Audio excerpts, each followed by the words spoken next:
Good evening, Winchester. Welcome to the Winchester Master Plan Steering Committee. We don't yet have a quorum, so we are not officially in session, but we're going to go ahead and have a presentation on the Winchester Master Plan update. And then eventually, when more of our esteemed members file in, we will call it legit. Anyway, so Brian, you want to take over? Because Sure. So this evening, we're going to be going through two documents. Is that generally what, or did you actually have, we can come up with the agenda right here. So maybe I should just actually hand it over to Anna and Avery. How easy is that? Around the table, and eventually someone You do. will say, well, stop here. Yeah, can everyone see the screen? Yes. Look at the pretty blue letters. Yes. So the purpose of our update today is just to report back on sort of the engagement. If you could just move. Oh, sorry. Thank you. On the engagement that we've heard so far. Is this okay? I'm hoping so. Should be. So reporting back on the public forum results, and also Avery will talk about her tabling event at the Day at the Races. And we'll give a brief update on the participation that's going on Co-Urbanize so far. Because January's meeting, Avery gave a little update, so we'll just do another check-in. And then just let you all know on what the next steps are for the rest of PH2. And then we have two working documents for both the vision and the goals, which we'll touch on briefly, but it's just so that you guys are aware of what we'll be putting out and using at the tabling events to sort of start conversation and get feedback on from the community as we're going along. So that's just more for a quick discussion. Do you need to talk Could you more? identify yourself for a Oh, TV yes. land? I'm Anna Callahan. I'm one of the consultants from J.M. Goldson that's working on the master plan project. And then I also have Avery Wolf here, who's also from our office. Thank you, sorry. Okay. That was my Yeah, fault. no, that's good. So we are here. We're at our steering committee meeting in March. And so as you'll see, the rest of the spring, we have tabling events. We're compiling and analyzing community input. We're continuing to draft and revise the vision statement and goals. And you'll also notice that we won't meet with you again until June. And at that meeting, we'll have a deliverable to sort of talk through. We'll have like a draft vision statement and goals for you to read, review, and provide comments on, similar to the format that we had for the existing conditions in November. So the document that you'll see tonight is just so that you are in the know about what information we're talking about with the public. But it's not a time to provide comments. And so in the meantime, between now and when we see you again in June, we'll be in the community, tabling at community events and at different locations around town. And we'll also be testing and revising the community vision statement and goals. So you may want to meet as a committee between now and June. We're just saying that the next time we'll see you is in June. So that can be a discussion for a later date when you have quorum. So Avery's going to talk about the engagement results, report back, and also about giving an update on Co-Urbanize. So I'll pass it off to Avery. Yeah. I think, can you go to the next slide? Oh, that yeah. shows. So yeah, the main things that I'll be talking about today are the public forum, the Day at the Races event, where I was tabling. And then I don't know, Brian, if you want to talk about the Chamber of Commerce lunch at all. I'm still working on developing a more formal report for that one. But you all should have received summary reports from Anna on those events, including Co-Urbanize as well, on Friday and then yesterday. So hopefully you had a chance to look at those in depth. If not, they're out there for you to look at more closely. But I'll just go ahead and dive in with the public forum. Thank you for everybody that was there, helped out. It was great. We had about 50 participants. And just kind of some of the main takeaways.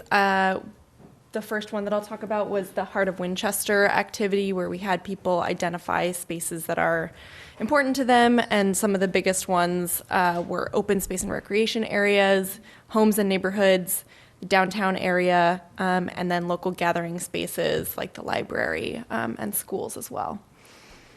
The second activity that we got a lot of feedback on was vision for the future, both realistic and hopeful. Most responses were very hopeful, and even the realistic responses kind of gave us a sense of what residents are hoping for in the future. So the most common pieces of feedback on that were to preserve the historic architecture and character of Winchester and to balance new development with open space, a greater diversity of housing and also diversity within local populations, and then traffic and pedestrian safety. And then the vision, the hopeful vision, also really closely dovetailed with responses that we got about concerns for the future. Some that kind of deviated a little bit were concerns about funding, financial stability, and taxes, school services and infrastructure, access to healthcare and services, and then the community fabric and culture. So that's the public forum. In terms of day at the races, not that many people engaged with the activities that we had set up, but most if not all of the candidates that spoke mentioned the master plan several times, and definitely talked about it as a valuable resource. The people that did engage, a lot of people took the little booklets that we had or asked, a few questions. And the people that did provide feedback talked mostly about housing concerns and desire for more retail diversity. So now we just kind of want to open it up to you guys, for those of you that were at either of these events, if you had any, big takeaways or things that were different from what I just said, that you wanted to talk about at all, or anything that you thought was interesting or important. I think the takeaways were definitely the things you highlighted were certainly what I was hearing as well. On top of that, people really liked the event. They were engaged the whole time as I was walking around. Like everyone was really into it. So I thought it was a success. We wanted to get more than 50. We had somewhere around a little over 60. So for a cold Tuesday night, it was pretty good, in my opinion. So Yeah. My reaction from the day at the races was I was surprised at how many people mentioned the master plan. And then after the 10th time, I got a little cynical because the master plan is the solution to everything that's going on in Winchester. So in terms of the real estate tax and the operating budget override, the master plan is going to solve it. Whatever the problem is, the master plan is the solution. So I thought, I was glad to see the master plan mentioned, but I thought people were putting too much hope and trust in it, and they were creating unrealistically high expectations. That's a good point, because I think what the master plan can do is sort of, lay out a general direction more than getting into specifics. Because when you think about it, a master plan, that is set up to last for quite a long time. That's the whole notion, really. You got broader concepts there. But, as things get filled out, well, we all know as time goes by, things can change.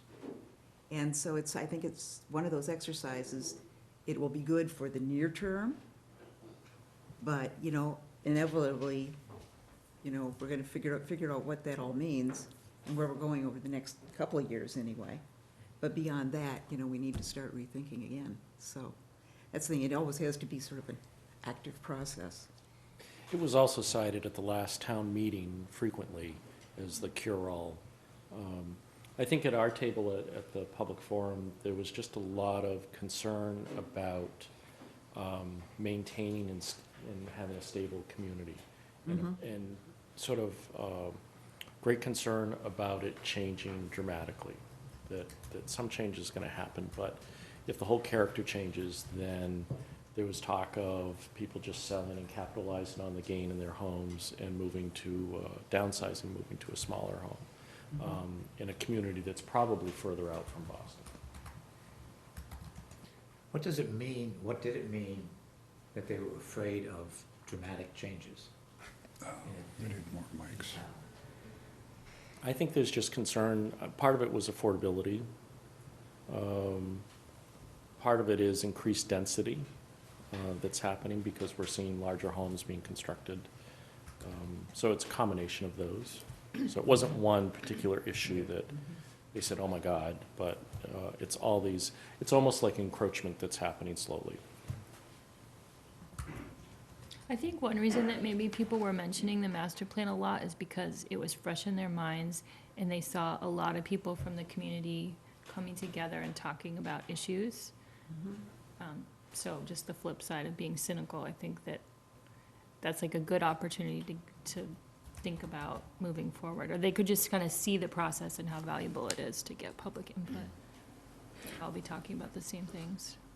I mean, I'm hoping that's the case. I noticed that there were comments made about the master plan, and it was obvious they hadn't actually read the existing conditions report thoroughly enough, I think, in places. I mean, one of the things that really people keep coming up is increased retail will help save the town, and I think the existing conditions reports makes that pretty clear that that's not really going to be what's going to save the town. And I really wish that people had, brought that up instead of saying, we're just going to have more retail and that'll be great. And like, that's just not going to do it, so. I mean, the positive interpretation of my earlier comment is that what was clear is people are aware of the master plan. So I would give you guys credit Yes. of raising that awareness, even though their understanding of it and their expectations of it may not be 100% realistic. At least they're aware that it's going on, and they'll either participate or they'll try to learn more.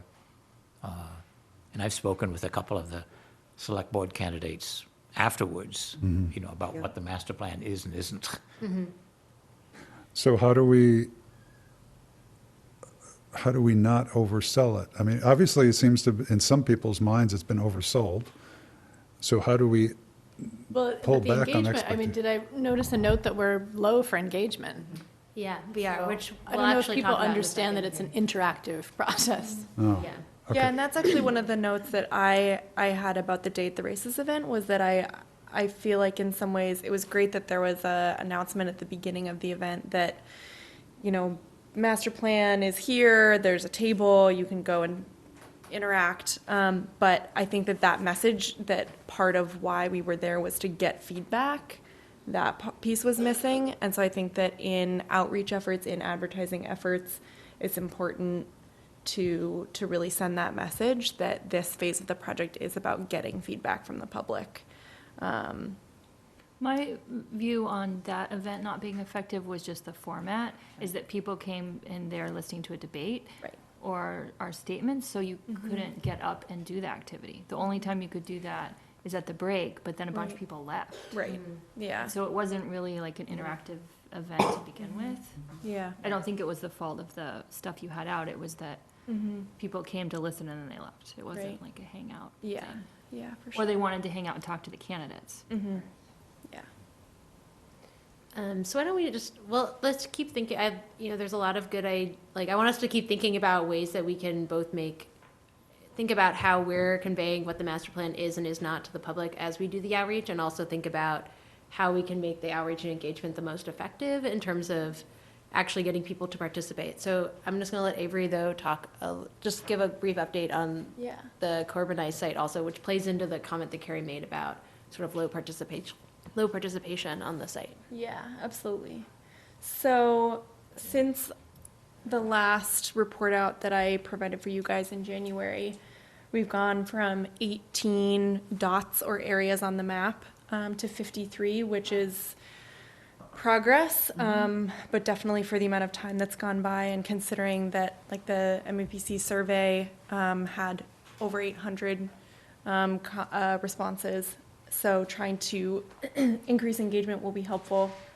We've gone from 33 comments to 179 comments. One thing to note there is I do believe that includes all of the responses from the consultant team. We respond to pretty much everything, so that cuts that number in about half. So not quite as good as that looks. Yeah. Okay, got it. And we've gone from 15 registered contributors to 51, so that means that anyone that has signed up on the site is included in that Or number. posted a comment or something. Yeah, so it doesn't include people who just went to visit the site but didn't actually register, got information.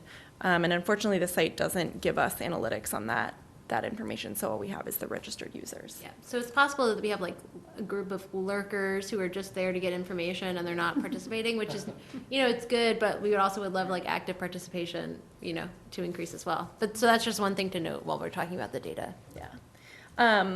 So here's a graph that shows you a little bit about the activity trends. You can see there definitely was a big peak right before the public forum. And it's definitely been increasing steadily, but it's tapered off a little bit since then. And one thing I will note, I'm not going to go in depth about the content of the comments. A lot of them are very similar. Not much has changed since the last report out. There's a lot of discussion about traffic, specific intersections. That's always a big. Yeah, and definitely some conversation about potential development opportunities or rethinking land use. Do you think it would, do you want us to try and do an extra push to drive people to this vehicle to capture comment versus others? Yeah, so I mean, generally our plan is to have an integration of the in-person and the online engagement. So we can actually move on. We, based on best practices, we've kind of decided that it might be helpful to have a target engagement number.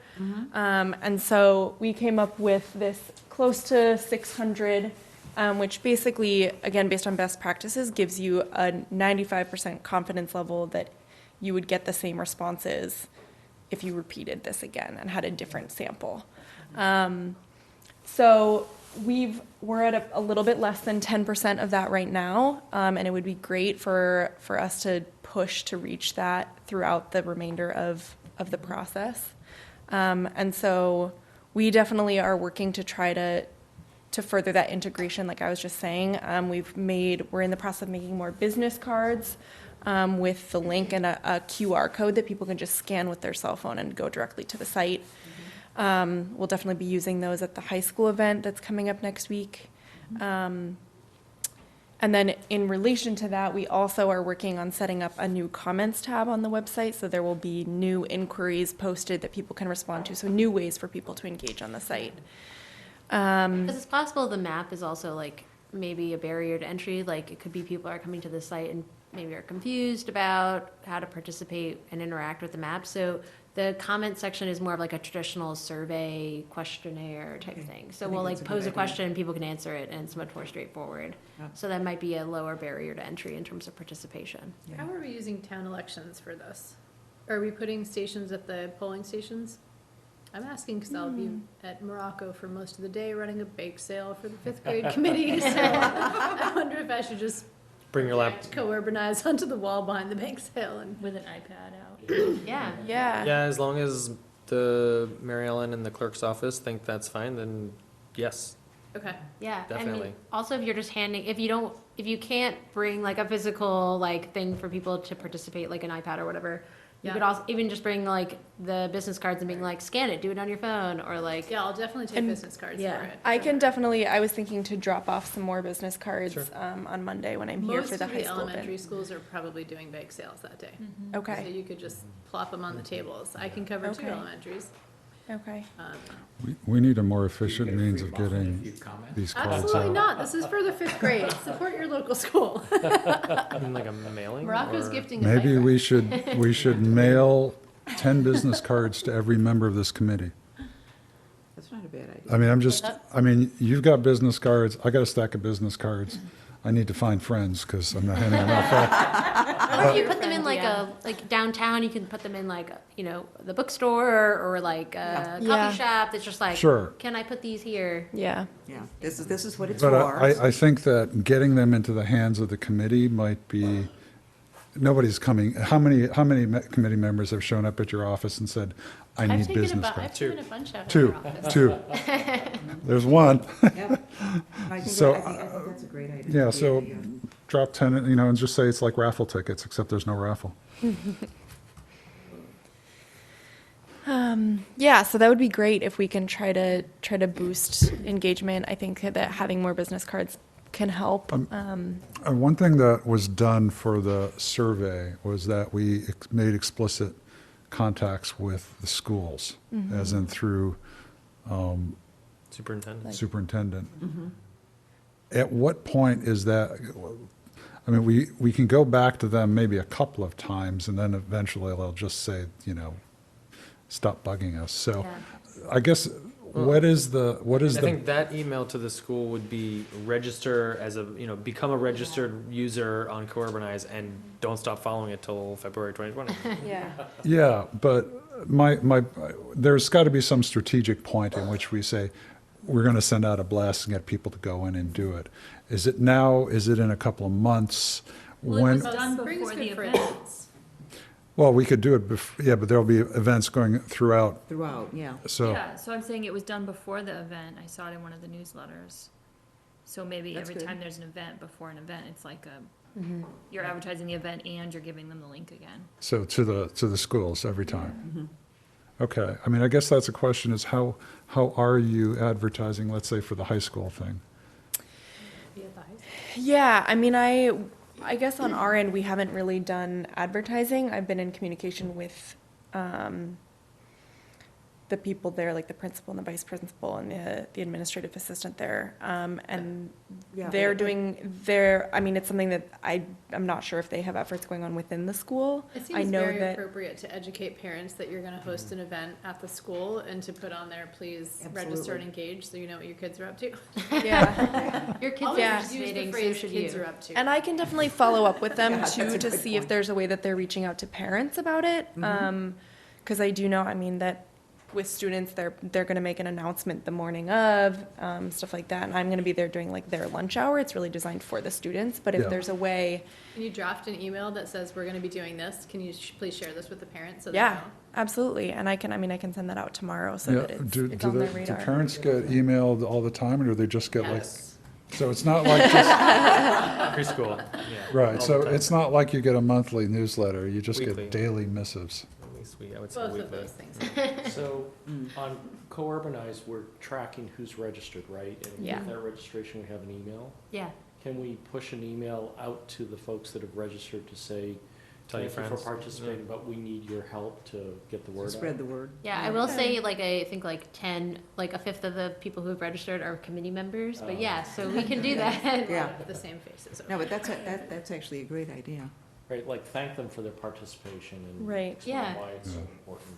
And Yeah. The other thing we are doing is, at events like the public forum, and at the tabling events, we always have like a registration sign-up sheet so people can provide their name and email address, and then we add them to the Corbinite site, and like an invitation email is sent out.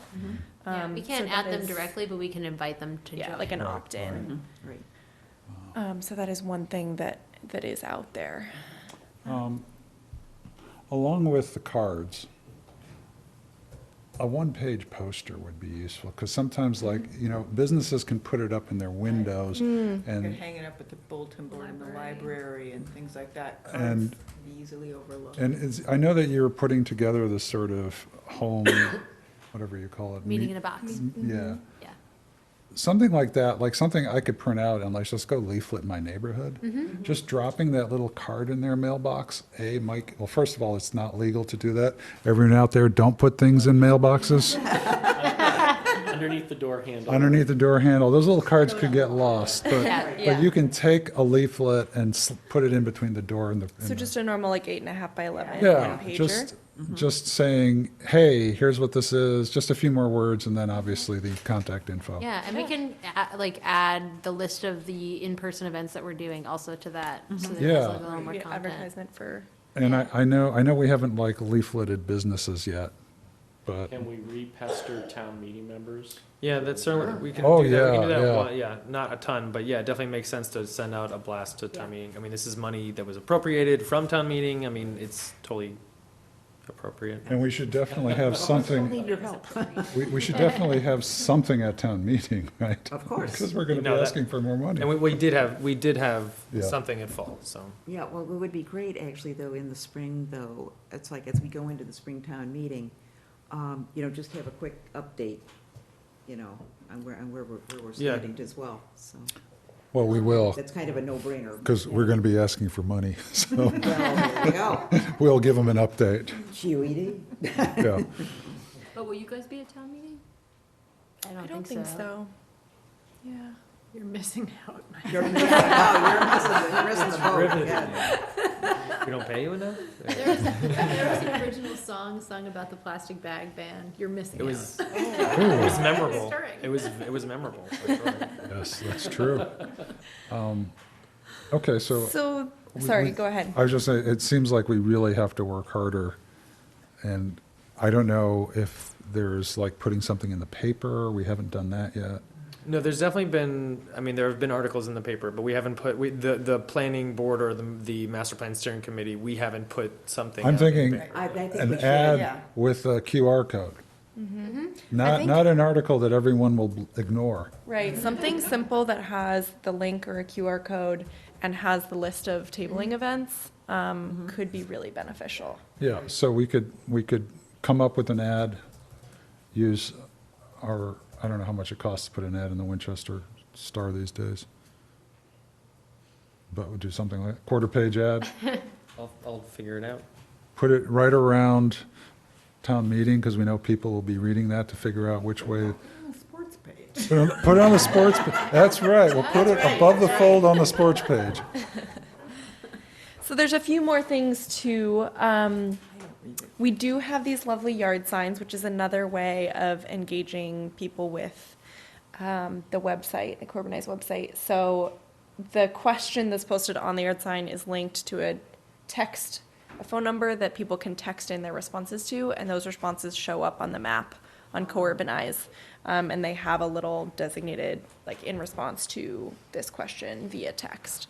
I think that's actually a great idea. So- You know, because, well, let's face it, I mean, I live right up next to Middlesex Fells, and believe me, we get an awful lot of just dog walkers and stuff like that, so it would be, Yeah. would be Yeah. good to, you know. Yeah, so we definitely encourage all of you to grab at Yeah, least so one, If you probably haven't a few. taken one already, please take one.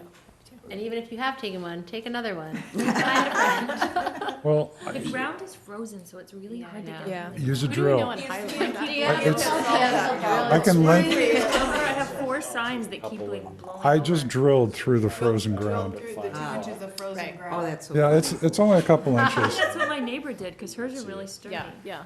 Well, maybe, yeah. So I've, Well, to paraphrase Game of Thrones, spring is coming. so I've actually had a yard sign up for like a week. Yeah. Have you had anyone text in? We haven't had Okay. me yet. Okay, I mean, it's on a very busy Busy street. school, not, it's for people walking their kids to school. Yeah. So I was Well, kind of and- hoping that people, What are the rules on public property, like town hall property? We had a very long discussion about this. Private property would probably be better. Yeah. Yeah. One But thing, isn't putting the signs up town near property owned by its Morocco. citizens, so?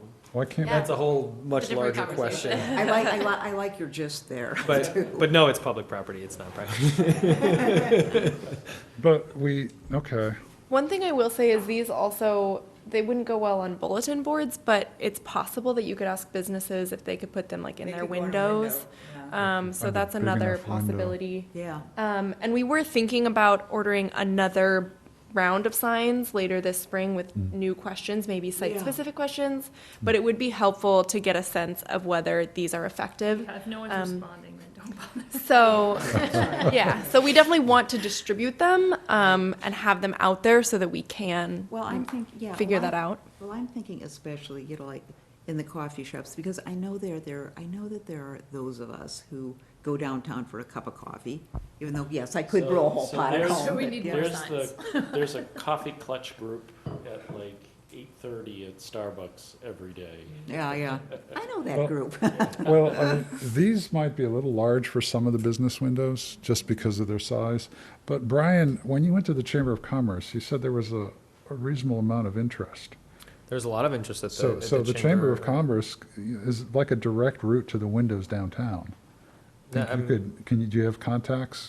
Yeah, Well, maybe when we get the Mm-hmm. 8.5 by 11 flyer, Yeah, we could hand those out. or just say we have a, what is this, 11 by 17? This is ledger sized? I think this one is 24 Bigger. by. 436. No, it's not No, no, 36. not that No, big. no, it's, 24 by 12? yeah, Yeah, I something think like so. that. Anyway, but maybe reach out to them and, because, you know, they seemed very interested, especially the realtors apparently. Or offer them like all our different swag options. Take a yard sign, a business card, a flyer. can If have you it had all. something with flashing, Like a- something with flashing LEDs. Okay, so that's just like It's some. about to be soccer thoughts. season too, so while we can't leave it on public property, we could probably have someone like stick it up for the soccer games and then take it home. And take it home, That yeah. would That's a hit good point. About half the town. Yeah.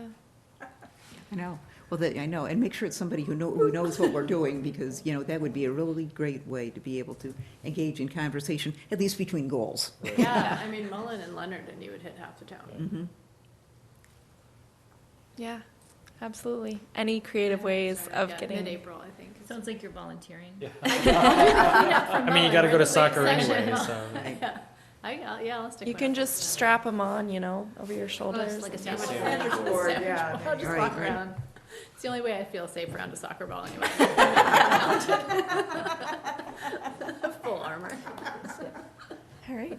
Okay, so this also dovetails into our next steps, talking about engagement. So we had, you know, at our last meeting, Jen presented this sort of like the suite of engagement methods. So we already had our public forum in February. We've been engaging people online through the Corbin site. And then now this spring, we'll be doing the tabling events and the community conversations and the DIY meeting in a box. So we're moving into like the two on the bottom, sort of, or towards the right. So just as Yeah. something that's jumping out at me, do we have a photo from our event? Oh, yeah, we can swap it in. Because it looks like it says Agawam. Yeah, that's an old picture. Yeah, we can swap in some active shots as well. Your eyesight is far too good. Yeah. Now it's all I see. Okay, so also at the last meeting, Jen presented sort of the initial engagement list of events that we did. So this is just a revised list because now we have actual dates and actual times from most of them. And so you'll see Avery around town at all of these different locations. So in March, next Monday, we'll be doing the high school event for high school students. And then in April, she'll be at the transfer station in the morning on a Saturday, and also at the Jenks Center on a Friday morning. And so in May, we're in talks about doing sort of a mini civic gathering with the Town Common Task Force, which is TBD on the date and time. Hopefully, we'll have more information for you after talking with them tomorrow morning, hopefully. And then Brian will be presenting at the Multicultural Network and also at the Rotary and doing sort of like a mini meeting with them. And then David Miller, yeah. Submit a correction? Mhm. My understanding is that Brian is not able to present at the May 8th Multicultural Network unless something has changed. No, that is true. That was the most recent email that I was not able to do. Yeah. So John's right. Oh, okay. So we can maybe talk offline or do something. Because Yeah. it's every Thursday, so, Or Wednesday or whatever. or what, yeah, Yeah, yeah, it's yeah. a weekly So there thing, could so be that's, another yeah, date it'll just be The another day. Rotary he can do, Yeah. and the target date for that is May 9th. Correct. I want to know, John, how you know so much about his schedule. There's been a lot of emails a about lot of this May emails. 8th, May 9th extravaganza, Okay. let me tell you. So Back-to-back meeting. how many of these events could we help at? I know you have us Which just down leads at the me into last my- one. Good segue. Yeah, it was a great plan. So we're gonna pass around this little sign-up sheet that has, you can either table with us, so you could table with Avery, and so we're asking for, if only one person though, we don't need multiple people. So that would be for the high school event, the transfer station, and the Jenks Center. We also are asking for you to table on your own at Town Day, because we have a table at Town Day, and we'll be there from 8 to 11. Yeah, we'll be there in the morning to kind of get things going. Yeah. But then it'd be great to have committee members take over for the rest of the day in 2-hour shifts. So we have it on 2-hour shifts starting from 11 to 9 p.m. So it's like 11 to 1, 1 to 3, et cetera. Yeah. Is So if we this- have it for most of the day, that'd be great. And we have it as max 2 people, so if we have 2 chairs. So if, you know, you can be at 1 or 2. And then we also have other options of host a meeting in your box, or in a box with your group. Don't host it in your box. So it could be with your book club, your family, your organization, Or you could table at your own event. So, for example, you'll see on here that I already have David Miller signed up to do the Right Lock Farm Mother's Day plant sale because he's already volunteered. So he is already checked off on that. So you could, another example of that would be Brian's Rotary Luncheon, or Heather Von Meering had talked about doing a tabling event at the Winchester School of Chinese Culture. So those are some That's a examples. great idea, yeah. Fifth grade committee bake sale on town election day. Yeah, you could sign it up. So I'm just gonna pass this around, and then, just put a check. You can, if you, please, we're asking everyone to do at least one check on one of the things, but also the more the merrier. So sign up for more things if you can. So can we put this, I mean, paper is wonderful. Yes, we're gonna put but it on, like a Google Excel. Google thing. Sheets, yeah, Yeah. because then people who aren't here could get to it. Yes, yeah. Yeah. So this is just because are here and we can have you sign up right now. We can force you to do this. Yeah. Peer pressure. One thing I will say, I think that with the tabling events, it does really help to have multiple people. Yeah. Just because if you do get a big crowd, there's always questions, even though we try to have the materials have instructions. Yeah. People always have questions, and it's great to have multiple people there to talk to people and. And from a public interfacing perspective, it just really is nice to have, members of the steering committee there, because you can be like, I'm a member of the steering committee, talk to me if you have questions and concerns, because I'm representing you on the steering committee. And also, more people in Winchester, they're more likely to be like, oh, I know Diab, I'm gonna go and say hi. And then also, what is he doing at this table? As opposed to seeing Avery and being like, who's this stranger in our In our midst. community? Yeah.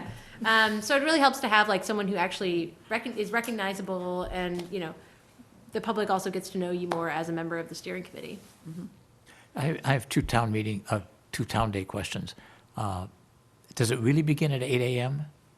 9 And- a.m. Or is that the setup time? usually starts around Yes. 9. Yeah. It would I be thought the- that, There's parade on Saturday. the official opening Is was at actually 9? more like 9 AM. Okay, Yeah, yeah. I think that's that might be possible. right. And then, at the end of the day, Yeah, it doesn't go to 9. it really shuts down around 4 or 5. Okay. Yeah, the tabling doesn't go that late, it kind of breaks up. And it then- goes in, it transitions into a supper or So if we fireworks had and concerts. people at the table until 4, I think Yeah. that'd be Yeah. Yeah. okay. Wait, so Carrie, I maybe think can it's- you cross off the end Anything slots? past 4 But am PM. I- okay, town I was just day. gonna ask what you're Are there doing at the slots on transfer station, because it's kind of a crazy place and people are going through there pretty fast. Yeah, Yeah. they do, We're I gonna mean, hand they out just want to get cards. in and out. So we're Or- crossing off. Yeah, we're Yeah. gonna try and keep it like a Table. slim We're- down. Yeah, we're trying to keep the engagement pretty limited and have it be takeaways. Yeah. Like the pocketbook, the business Like you'll hand cards. things out. So we're Yeah, cutting it off we'll also have the meeting in a box, physical copies, so you'd be like, take this, do this at home. Oh, you may not I don't have think that, that'll work. you don't have that much time. Yeah, it's like you pull up your car, you jump out, and then you have to move Oh, your okay, car. It's, It's not, Yeah. yeah. So do we think that that would not be an ideal event? Well, it's really, well, it's hard for yeah. me to Pass out the- picture. Well, the problem is, it's like people are coming in and they So- just want to get in and get out. Has anybody talked to the Sons of Italy? Didn't they just do a big remodel? I couldn't tell you. I kind of wonder if they want to show that off. Don't you think they do? They might, we could talk Yeah, to but, them. okay, We could just talk to them. I don't know them. Does trying to anybody know imagine them? try to get people who are going in and out to stop and go into the building, Well, yeah, I mean, The if, Sons of Italy just in general? if you had something special and then But I maybe mean, they me, would I like don't know. you, It seems like it's, use. Are we use still it as talking a about the as a transfer coffee station? station or Well, something I'm like thinking in that might area. work, I don't know. Oh. yeah, because Sons of Italy is I'm right here next door. representing precinct 2. Yeah. Yeah, I I'm just trying- don't know what you could really do other than a sign Yeah. and handing out cards. Right. You Yeah. stand there and hand out cards. What's the? Well, this is the Yeah. 5 to 7 and 7 to 9 on okay. town day. I mean, I guess the biggest question would be whether it's the best use of our time to be there, or whether if it's something that, it's just handing out business cards, whether it's something that committee members could staff. I Like, And then we Dennis is already a pro at the transfer station. What did you hand out at the transfer It station? was the flyer advertising the event at the Tech And you Center. just Yeah. like Oh, good. handed them out? So what I did was I called, Jay, yeah. DPW director? Yes, Yeah. and Norm set me up at the little booth. There you Yeah. go, there you And go. so as cars were coming in, Oh. cars are used to slowing down when someone Yeah. stands at the booth. And I just handed it out quickly and said, hey, information about the master plan steering committee. I didn't know. Please read. Oh, yeah, great. So I got 200. Bravo. So Dennis will do that again. I didn't know that Already was approved. possible. That's great, that's great. That's, Yeah, I guess, yeah, Norm said it's okay, as long as Norm says Yeah. it's okay. Yeah. That's right. He is the king of the transfer station. he's the king of the transfer Yes, he is. station. So there you go. It was a little bit dangerous though because And we the, love him for it. the plow had hit the little door to the building, so I Oh, couldn't no. stand in the building. I had to stand in front of it. Oh. Hope another Well, cloud didn't come. Why don't we reach out to Norm about that? He One, just needs to know when.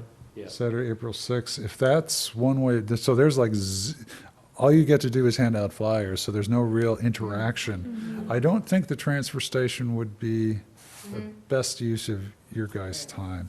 The only other thing I can think of is by the swap shop. I don't know when that starts I up. don't think that starts till May or June. So Yeah, I can tell you that I could have handed out 500 easily. Wow. The 200, I probably took a little over an hour, maybe an hour and a half to hand out 200. So it's pretty fast. So you reach a lot of people. yeah. For the I mean, they're not cards, gonna that read would it. be a lot of Doing business engagement, cards. Didn't bump our numbers up. No.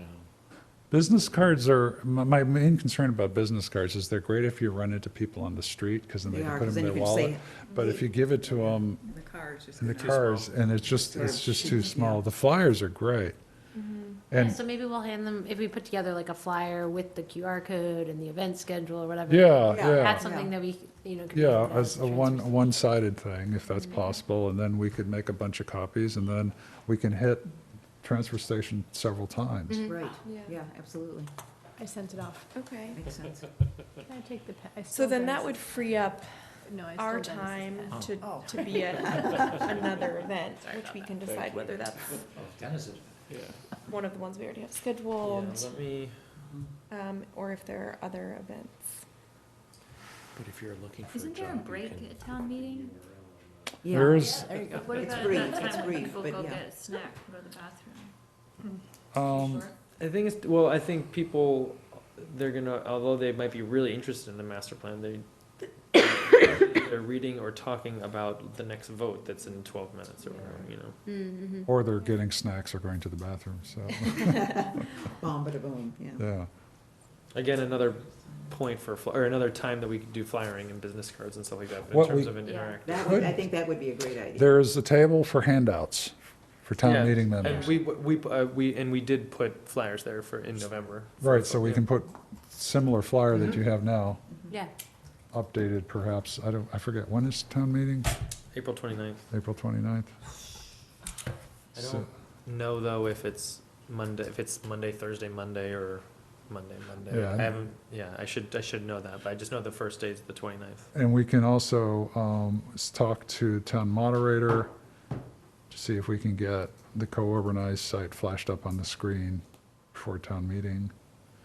And then have it flash up really briefly all the way through, so get All the way those, through Article 1. Well, I mean, for any a updates. subliminal sort of advertising.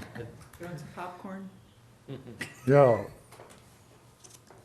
Every time it goes up, we'll shoot the smell of roasted popcorn. That sounds like a plan. Who can resist popcorn? No one can resist popcorn. okay, so is there any suggestion on what we could potentially sub in as either a place to table at, or an event to table at, or is this something that you want to defer to the subcommittee, or? I'd put it as a note to try to find another event. Okay. What part of town are we not hitting? They're doing Cinderella at the middle school coming up. Good. There's a bunch of showings. Well, maybe that's something that this committee could take on, is coming up with all of the school events that might be. That's actually a good idea, because you've got a lot of concerts and things like that that are coming on us, and if we can find somebody who's part of that group, that would be absolutely fantastic. Are you looking for a tabling event or a community conversation? Just a tabling event, or it can be a community conversation, it could be a cafe style event, similar to what Avery's doing at the Jenks Center, Yeah. where it can be, we can set up shop at a at a coffee shop, maybe at you know, downtown, or it can be at the public library, but could also be like at an event, like the Cinderella Middle School showing, or like a soccer game or whatever. So it can be either a sort of coinciding with an event that's happening, or it can be a location in town. When does the farmer's market start? Is it I June? think, yeah, that one Yeah. starts. I think we had that on our list originally, but because of the timing of, Yeah. like, it's a little too late in June. Do we have, I mean, I would at least, given my comment earlier, Mhm. I would at least nominate the Multicultural Network Mhm. as an option for a community conversation. There'd be about 15 to 20 people there. is, but is that not what's referred to up Yeah, there? but there's no Yes. coverage for it. Yeah, at the moment, none of us, I guess, can do Mhm. it Yeah. on the 8th. The Rotary's on the 9th, which is happening, but it's unclear about the 8th. So I wonder if Mahoney's would be open to in May. in One of their the greenhouse. spring sales, yeah. Because in May, there's so many people who Oh, are absolutely. gardening and That's a good one. So like a sometimes- plant sale? What's that? Is that, it's a plant sale? No, it's a garden garden center. Oh, okay. Very busy garden. When, and their farm stand, so maybe Right. connected either with a plant sale or a farm. They have a farm stand Mhm. plus, Occasionally, they've had like winter farmers markets Yep. inside, so. Yeah, But I know there's a ton of traffic in May. Mahoney's Yeah. is, that's a great idea. Okay. I mean, you just get, it's general traffic that Yeah. is starting to peak right now. Yeah. The one They're not all concern Winchester. is they're not all Winchester residents. So leafleting might not, just standing out and handing out leaflets, but having a table saying, hey, Winchester residents, right, that would self-select. You could, there's certainly going to be a lot of people there Okay.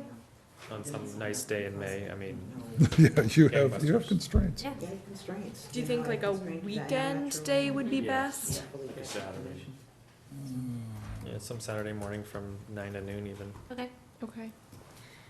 So And does anyone have No. any connections, contacts there, or should I just, No, I mean, So- yeah, we Reach can out. reach out, like, from the town as well, so, Okay. but I don't have any, but I bet there are some people in town hall that do have contacts. okay, So my daughter went to school with Tom's daughter, so I can probably make a call and just say, hey, here's what we're doing, and pitch him, so.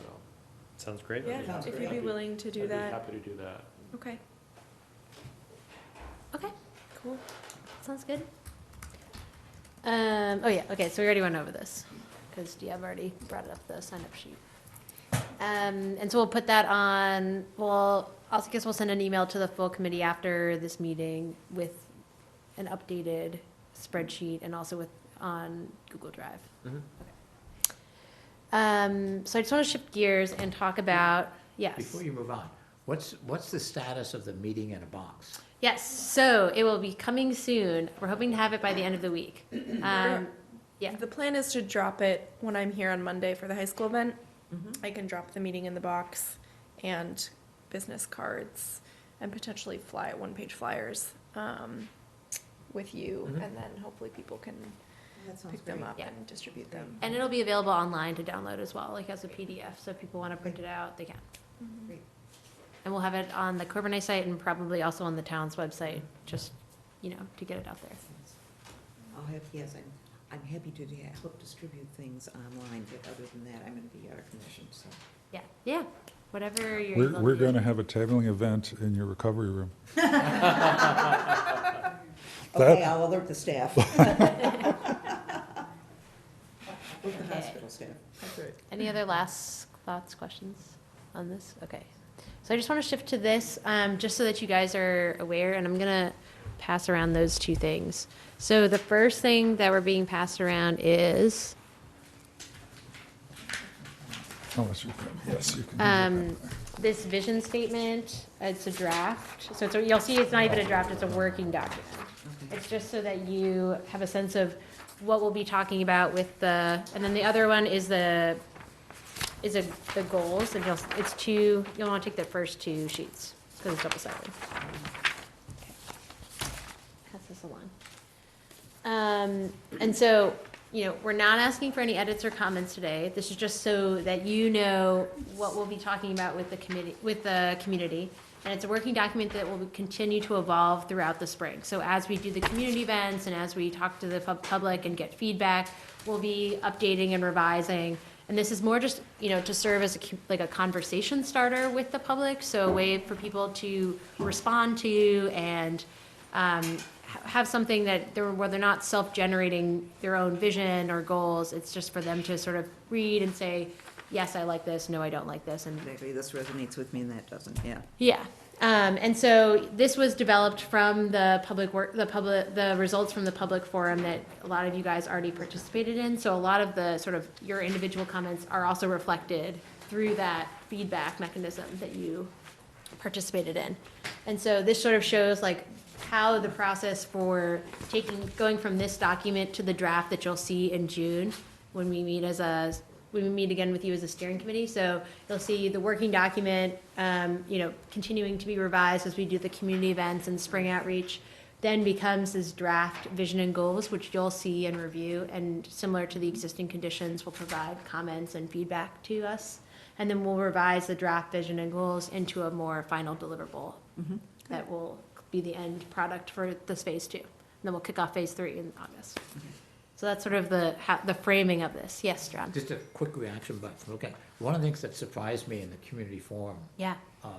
was the degree that housing was mentioned. Mm-hmm. Yeah. But I don't see it doesn't jump out to me at least in the principles. And I haven't looked at the goals yet. Mm-hmm. Yeah, so the next. Is that, am I not looking at it carefully enough? Yeah, or- a lot of the housing, and Avery, you can maybe speak to this more than I can, a lot of the housing issues did come up a lot, but they all were focused around all centered around one particular issue, like around affordability, so the goals are not listed in any sort of importance, like the most important goal is not at the top, it's in a random order, so to speak. And so it's not to say like this is the first one, it's not like 1, 2, 3 is the order of importance. I haven't Oh, even yeah. gotten the goals yet, I just was reading principles. I mean, understanding that this is a working document that will change over time, is it meant to be private for the committee, or is this?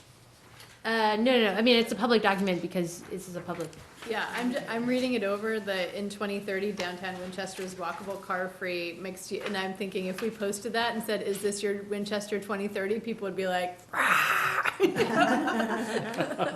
it on co-urbanize, please. We don't need a parking garage, that's for sure. It would totally Yeah, if it's stimulate car-free. No, but conversation. this is different. The shuttle system, the automated loop, like, people's heads would explode.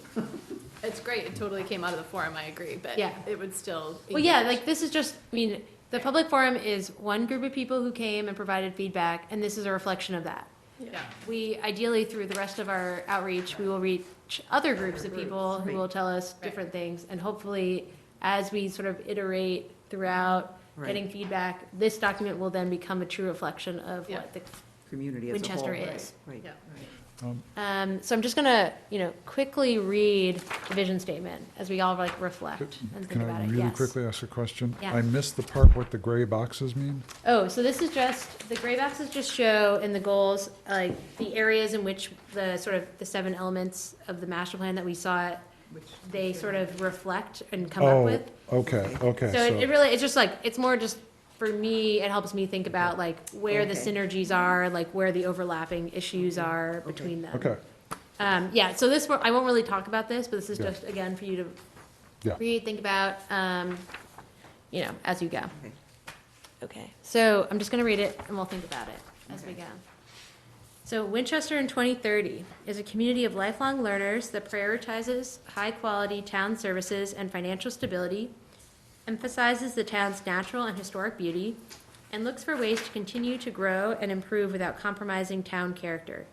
The vision for Winchester's future is a diverse, accessible, and vibrant community that balances new growth with its historic charms and is able to maintain high-quality town services in a fiscally responsible way. In 2030, downtown Winchester is a walkable, car-free, vibrant, mixed-use destination, Anybody of any age and a variety of abilities can get anywhere without a car thanks to the expanded bikeway and pedestrian path network. The Winchester shuttle system stops outside the library on its automated loop through downtown. Later, it will stop at the grocery store, Right Lock Farm, the hospital, and along the peripheries of residential neighborhoods. On the weekends, the shuttles include stops at the Fells, and the town will be just finishing their first microgrid installation for localized energy that can operate autonomously. Traffic islands and sidewalk planters are now filled with edible landscaping offering sustainable local food sources. Winchester Public Schools continue to be the town's most prized asset and one of the main factors in attracting newcomers to the community. In 2030, classrooms are more multicultural and maybe multilingual. Newcomers are still drawn to the town's exceptional school system, but many are also now younger residents who, priced out of the more expensive Boston, Cambridge, and Somerville housing markets, are drawn to the affordable, centrally located units in downtown Winchester and the small town feel that provides easy transit connection to Boston. In 2030, Winchester is fiscally sustainable and able to provide services that benefit residents, workers, visitors, and businesses in a streamlined, equitable, and proactive manner. And so, I don't know if it's helpful. Do you want me to read through the principles or no? Maybe not. Are we providing feedback on this at some point? I missed that part. Yeah, so this is not an opportunity necessarily for you to provide substantive comments. You can provide comments as a community member, but not as a committee member. We're asking, like, the point, since this will be a document that will then change, like, even after Monday's, sure. Meeting, it'll change based on what we hear from that. So this is more just, we want you to be aware of what we've put together and that we'll be presenting to the, like, at the tabling events, but it's not necessarily like, we're not asking you for wordsmithing, because this will change. But in June, But in there June, will that will be be an that opportunity, opportunity, too. an official opportunity to have feedback from you guys. Yeah, so that's it. We just wanted to sort of update you. So our next steering committee meeting is in June, and the next deliverable will be the draft vision statement and goals. So the next time you see these documents will be a draft format in which you can provide comments and edits, et cetera.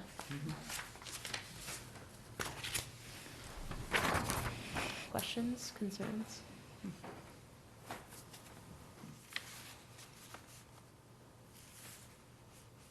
So did I hear you correctly? This draft will be distributed, or you will start to distribute this at Yeah, so this, community meetings well, of draft?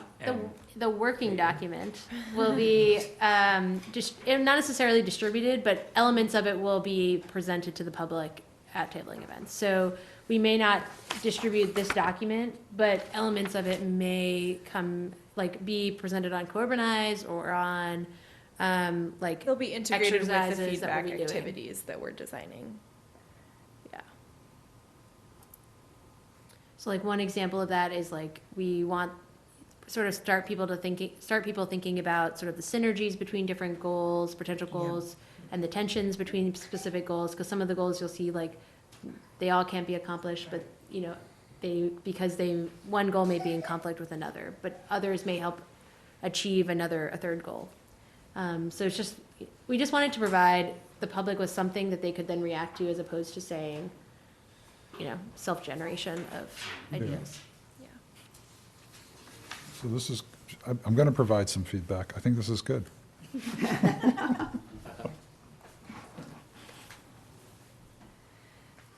That's all, that's all we have for you. We just wanted to sort of update you guys. So we'll see you in June. Avery may see you sooner, Yeah. out and about. So at the moment, doesn't look like we're planning on meeting in April and May, but there will probably be a little more email communication during that time. Why aren't we meeting in April or May? Well, we could meet in April and May. At the moment, it's a question of really getting the word out. Well, that's one of the things I'd like to do is, this group has to do a better job. Yes. And Yeah, I think we we'll need regret to the meet midpoint meeting. so that we can move that forward. Because I think, Where are we now, mid-March? yes, I do. I think just one, so we all know we're gonna have to show our face and report what we've done. Once between April and May, or once in April Once and? between now and June. Yeah. Yeah. What would be the best time to do that? I'm trying to get back, if you could flip back to your, First week of May, maybe? when all, whoops. Oh, This one? Or I have a Yes. full schedule also, if you want to look. Yeah, I'm just looking at this, trying to see when, If you can see the- so May looks pretty packed in the middle. I'm just trying to think of when this group can start getting, when does school end? That's another thing we need to worry about. Mid-June. Third week of June, maybe? Third week of June. It's not this week. So, School gets out on June 18th unless there's another. okay. There you go. So if this group were to meet, say, maybe the first week of May, then, So, it's really, do we want to meet before town meeting? Or sometime before town meeting, or sometime after town meeting? I think that's, Mm-hmm. meaning, should we meet in April or should we meet in late May? Because, The first town meeting, I'm not on. so yeah, town meeting's April 29th. yeah, okay, that's, Right at the end, yes. well, I mean, we want to sort of be in the middle of our marketing efforts, so if we leave it to I late agree. May, we're getting towards the Yeah, I would say, end. I would say we meet earlier rather than Yep. later. Yes. Yeah, yes. so, So, you know, so as of right now, we have planning board meetings on the 2nd, 9th, and 23rd Is that April? I'm of sorry. April, Okay. 2nd, 9th, and 23rd, so that leaves the 16th open. Or we could do what we did tonight, like meet at 7 and then meet for an hour and then the planning board can meet from 8 until 10. So sometime in April, we sometime in will figure April. that out. And, yeah, so if, it looks like the 16th, at least, if it's going to be a Tuesday. Mhm. I'd rather lump them, Lump lump the two meetings. Do Okay. the 7 to 8. to either on the 2nd, or so basically the 23rd then probably makes the most sense, the week before town meeting, or? Sure. So the 23rd from 7 till. 7 to 8. 23rd will be Concom. Or they usually sync to it, 2nd and 4th, right, is Conservation Commission. Right, they're not meeting this week, which means, I think they're 2nd and 4th. yeah.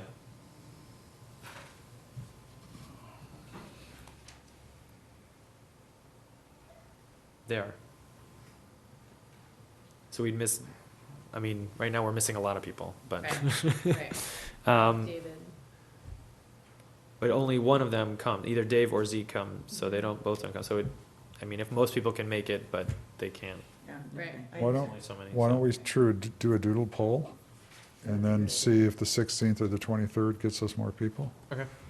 That's Or good, the- that's good. Because I think having it later in April rather than earlier, 16th is April break, as a heads up, so all the Okay. parents are out, Yeah, Okay, no, that's or up in the air. 23rd. 23rd. and we'll just- 23rd. I mean, okay, Conservation Commission doesn't start until 7. Is Planning Board and Conservation Commission, are they synced or no? no. We have a We lot of meet all the people time, walking. we don't have a set thing, we Oh, okay. meet 3 or 4 times a month, so, yeah, there's no we set. meet as often So as we possible. don't start, Concom doesn't Because start we until just enjoy 7:30. each other's So they could at least company get so half of the much, meeting. so. Yeah. So, Yeah, I think, whatever, I'll look towards the April 23rd for a April joint, for 23rd. like a joint, not a joint, but a 1 hour, master plan meeting. I really Right. stress that people need to be at that one. Yeah, Blast it. so just to make sure that we don't forget what we're doing in the next 4 weeks, the steering committee is going to be doing outreach. So we've already had at least one volunteer to talk to the schools. Carrie is nodding. And I think we have to work on, if we can get those flyers from you, then people will have to take personal responsibility to ask for them. Send requests to Brian, Brian will make copies. Well, maybe when you get all this stuff, Brian, you could send a reminder to everyone that you have things to pick up. Yeah, And remember, for a lot of the people, it's not a reminder, it'll be their first day. Right, Sherry, right. Sherry, you want to say that in the microphone, please? By the way, Show up at the meetings. yes, But also just to hand stuff out. I mean, I could see myself leafleting my neighborhood.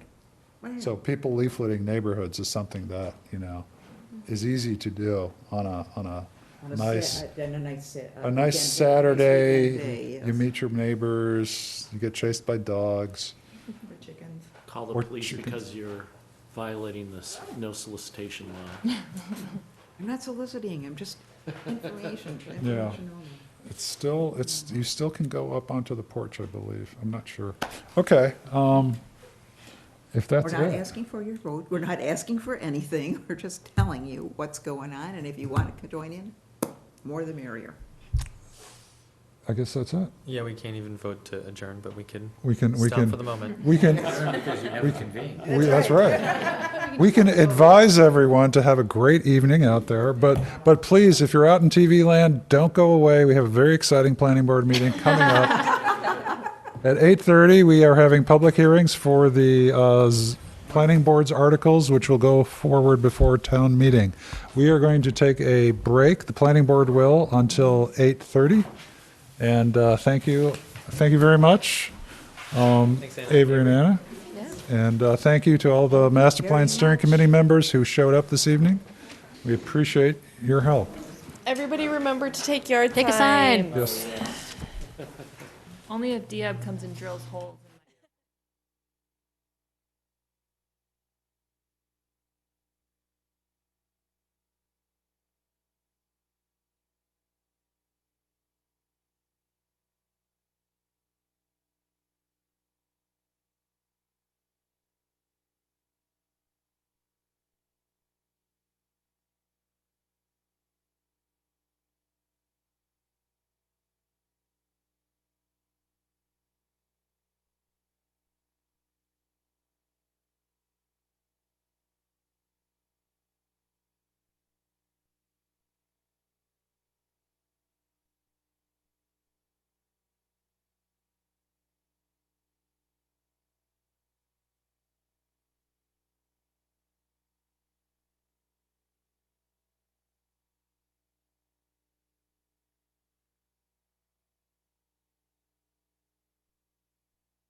Good evening, Winchester. Welcome to the official planning board meeting of Tuesday, March 19th, 2019. I am opening the meeting. We have a quorum. This evening we are missing Ms. Maureen Meister, who could not make it. First thing in our order of business is a public hearing on the proposed zoning bylaw changes that the planning board is bringing forward to this coming Springtown meeting. And I am going to turn it over to Town Planner, Mr. Brian Skelly, who will tell us how we're going to run this hearing, and then he'll start the hearing. Thank you. So we're going to go through, at the moment, we have 11 proposed articles to bring before town meeting.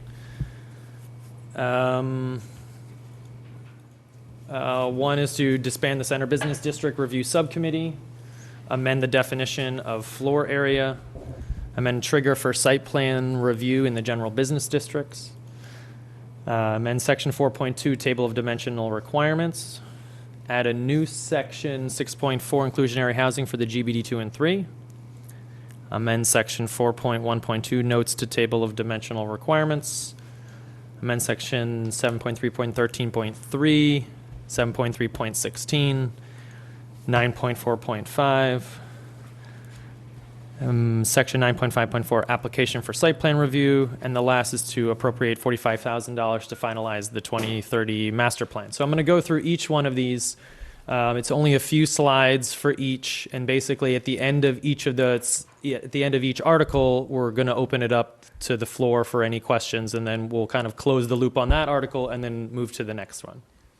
And just briefly interrupt, we ask that if you have questions, you please come to the table and state your main name into the microphone for the people out in TV land.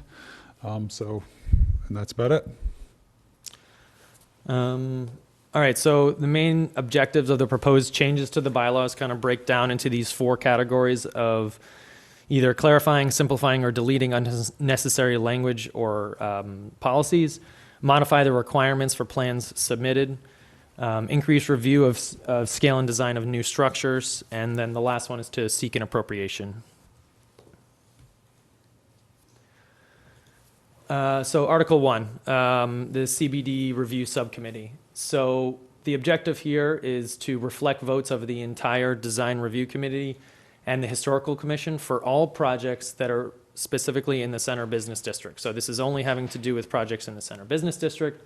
At the moment, so projects that would be addressed by this change is anybody who's in the Center Business District who would be already under site plan or design review. This doesn't change the process for whether any triggers for site plan or design review in the Center Business District. It just changes the nature of the groups that are going to be reviewing it.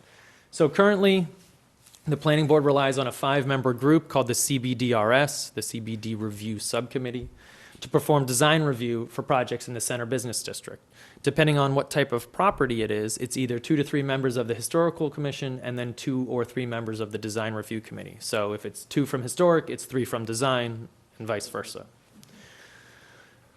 So the issue is that only 2 to 3 members of each group are represented as part of the CBDRS, and therefore all members can't contribute to the review of the projects. The solution is just to kind of forget the CBDRS and just use the standard procedure that we've used for the zoning board and the planning board for many years. So all special permit, site plan, design review, we would just receive comments from the Historical Commission, and we would also receive comments from the design review rather than having this new subset of each of the boards and committees. This is the actual language that is lifted from other portions of the bylaw that basically says the Historical Commission and the Design Review have 30 days to review the project. If they don't review the project, then it's assumed that they have no issues with the project. So this is the exact language that would be incorporated, and the entire language related to the CBDRS would be taken out. So that is all that I have for everything related to Article 1. Are there any questions or comments related to Article 1? Great. Onward. Article 2. So this has to do with altering or amending the floor area definition in the zoning bylaw. So the objective here is to count all portions of floor areas above mean grade based on ceiling height. This is in order to be consistent with other square footage calculations in the bylaw. Projects that are addressed by this change is all plans that show a gross floor area on them. So it certainly does affect a lot, but everyone's already calculating it this way of whether or not we get into site plan review or not. This is how it's been calculated for over 2 years. So what's in bold is what's new, and what's crossed out is what's proposed to be deleted.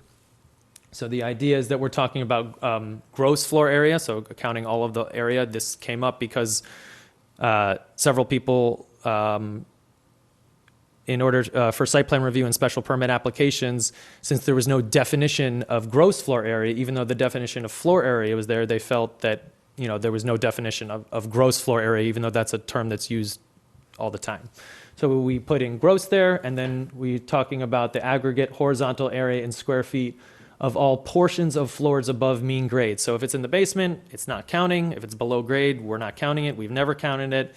If it's above, if any portions of the floor are above grade, meaning that you can actually see it, more than 50% of the floor is above grade, then it's considered a floor, and we would be counting that. The big change here is obviously it's saying that it's not excluding garages, cellars, and attic areas used only for storage. The reason why is people started to get a little cute with attics and basically putting 7.5, 10 foot, or not maybe 10, but at least 7.5 foot to 8 foot tall ceilings in the attic, not finishing it, saying it's just used for storage, and then it's obviously a walk-up, full humongous bonus room kind of thing. So again, we fixed this previously with the site plan review trigger already. This is again just mirroring what's there for the site plan review trigger. So issues with the current definition. So it does not include garages, even if it's enclosed on the first floor. So we've been seeing this along the GBD2 and GBD3, where you'll have the first floor is completely filled with parking, but it doesn't, at the current moment, it doesn't count because it's considered garages. This allows for larger buildings to be built without review because it doesn't really hit those triggers, even though it's clear that that's part of the massing and scaling of the building. It does not include attic areas that are potentially habitable. This is what I just talked about a minute ago, whereas an attic was essentially set up to be lived in, but it wasn't, it was said that it was used for storage. So we're saying that, look, we don't care whether you use it for storage or not. If it can be habitable, we can still clearly see the scale and massing of it from the street level. So the solution was to count all floor area above grade where the ceiling height is at least 7 feet tall, so that larger structures can be reviewed by the Zoning Board of Appeals, and really for consistency with other portions of the bylaw as it relates to site plan review. As I said, the triggers for site plan review, the square footages, it's already based on the exact calculation that we're proposing to put in the definition of floor area. I believe that, okay, so now is the time if there are any questions or comments related to Article 2. Yes, please come to the front.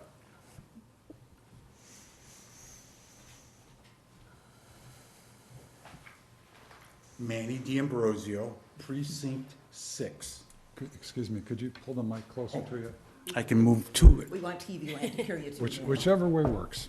All right. Manny D'Ambrosio, Precinct 6.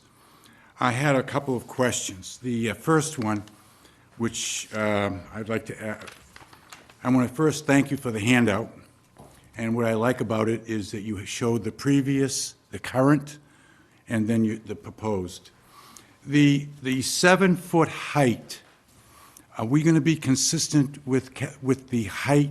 Where is that 7 foot height taken? That's taken from habitable space by the No, Massachusetts. Is it from the Oh. floor to the ceiling where the wall meets? So it's anywhere it's 7 feet tall. So if it's at the knee wall, it's not 7 feet. It's whenever you have a height of 7 feet tall. So it's usually, if you think of an attic, it's usually the middle portion of that attic because you don't have 7 foot clearance on the side. So it's measured from the floor to the ceiling, wherever there's an area, wherever that area is that is at least 7 feet, we count that footprint. Okay, so it would be different than the Mass Building Code. I don't think so. the Mass Building Code for the highest level if from floor to ceiling at the wall is under 7 feet, is classified as an attic. Right. Here's- That, it's not the whole floor, though. There are portions that are considered the floor. You could have a cathedral ceiling in that area, and if from floor to ceiling at the wall is under 7 feet, it's an attic. It's not an unfinished living space. Right, so, okay, so even though that it is an attic, we are counting that wherever it's 7 feet or more. The reason why is because people are having they're living up there as if there are bedrooms and bathrooms and. I think the 7 feet comes from, you can only count as habitable space any area which has at least 7 feet headroom. One of the criteria. Right, and so that's where the 7 feet comes from. It's habitable space. So it's not really, I wouldn't say that we're doing it differently from the Mass Building Code. We're just using that height for a different, we're not measuring the same thing. We're not defining an attic based on that height, which is the point you're making. We're using this height based on whether it's habitable or not. All right. Now, from a 7-foot standpoint, we used to have sheds. It wasn't, the word sheds weren't used, but because how they were functioning. Now, if a shed, it has a ceiling of higher than 7 feet, it would be counted. Would that be correct?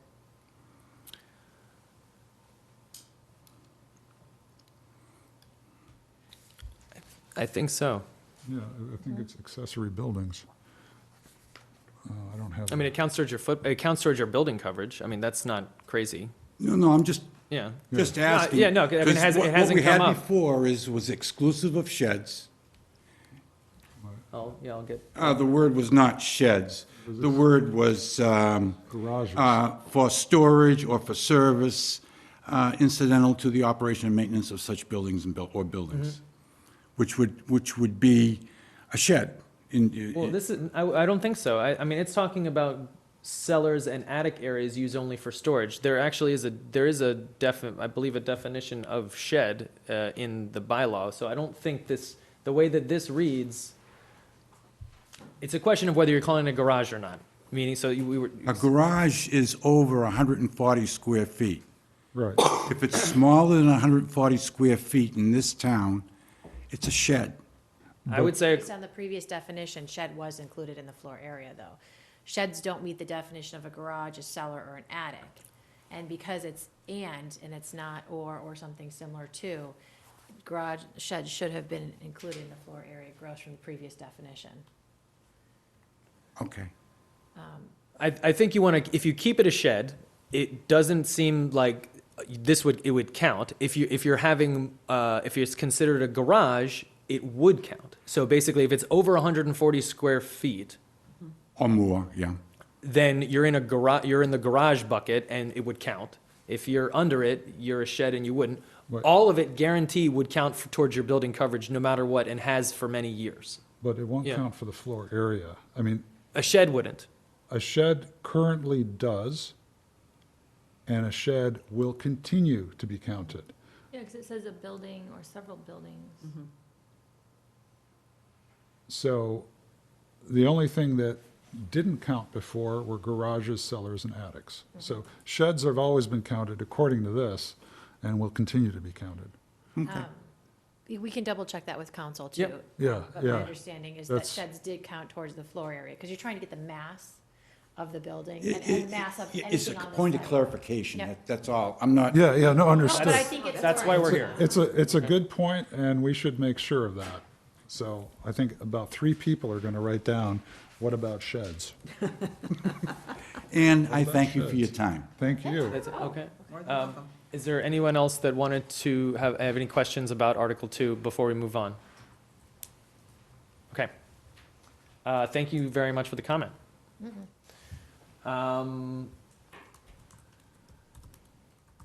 Article 3, site plan review. So the objective here is to review projects of significant impact that are located in the GBD 1, 2, or 3. The projects that are addressed by this change are in new uses or construction/expansions of a structure on a parcel between 7,500 and 15,000 square feet. So the general concern is that site plan review may be required in the GBD 1, 2, and 3 if the parcel is at least 15,000 square feet. So this is what it currently is right now. If it's 15,000 square feet right now, you're doing a change of use or a new construction or basically a large project. You're in for site plan review. It doesn't matter what you're doing. That's right now the trigger at 15,000 square feet. In the recent past, Winchester's seen an increased amount of larger structures on lots that are less than 15,000 square feet, some significantly less than 15,000 square feet, specifically in the GBD 2 and 3.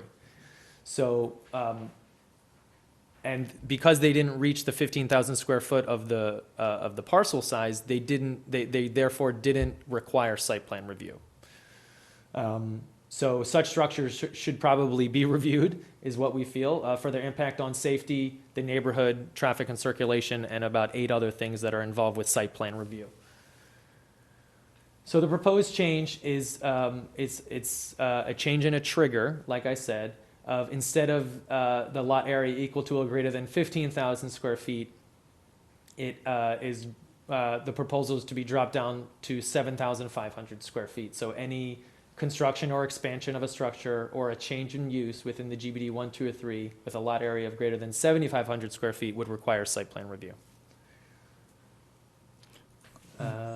Brian, yeah. could you define or point out the difference between site plan review and a special permit? Sure.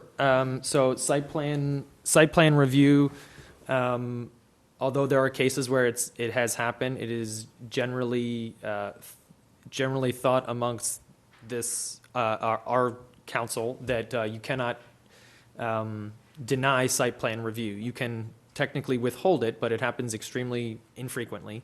Special permits are meant to be more discretionary with the Zoning Board of Appeals. They can freely deny it for any number of legal reasons.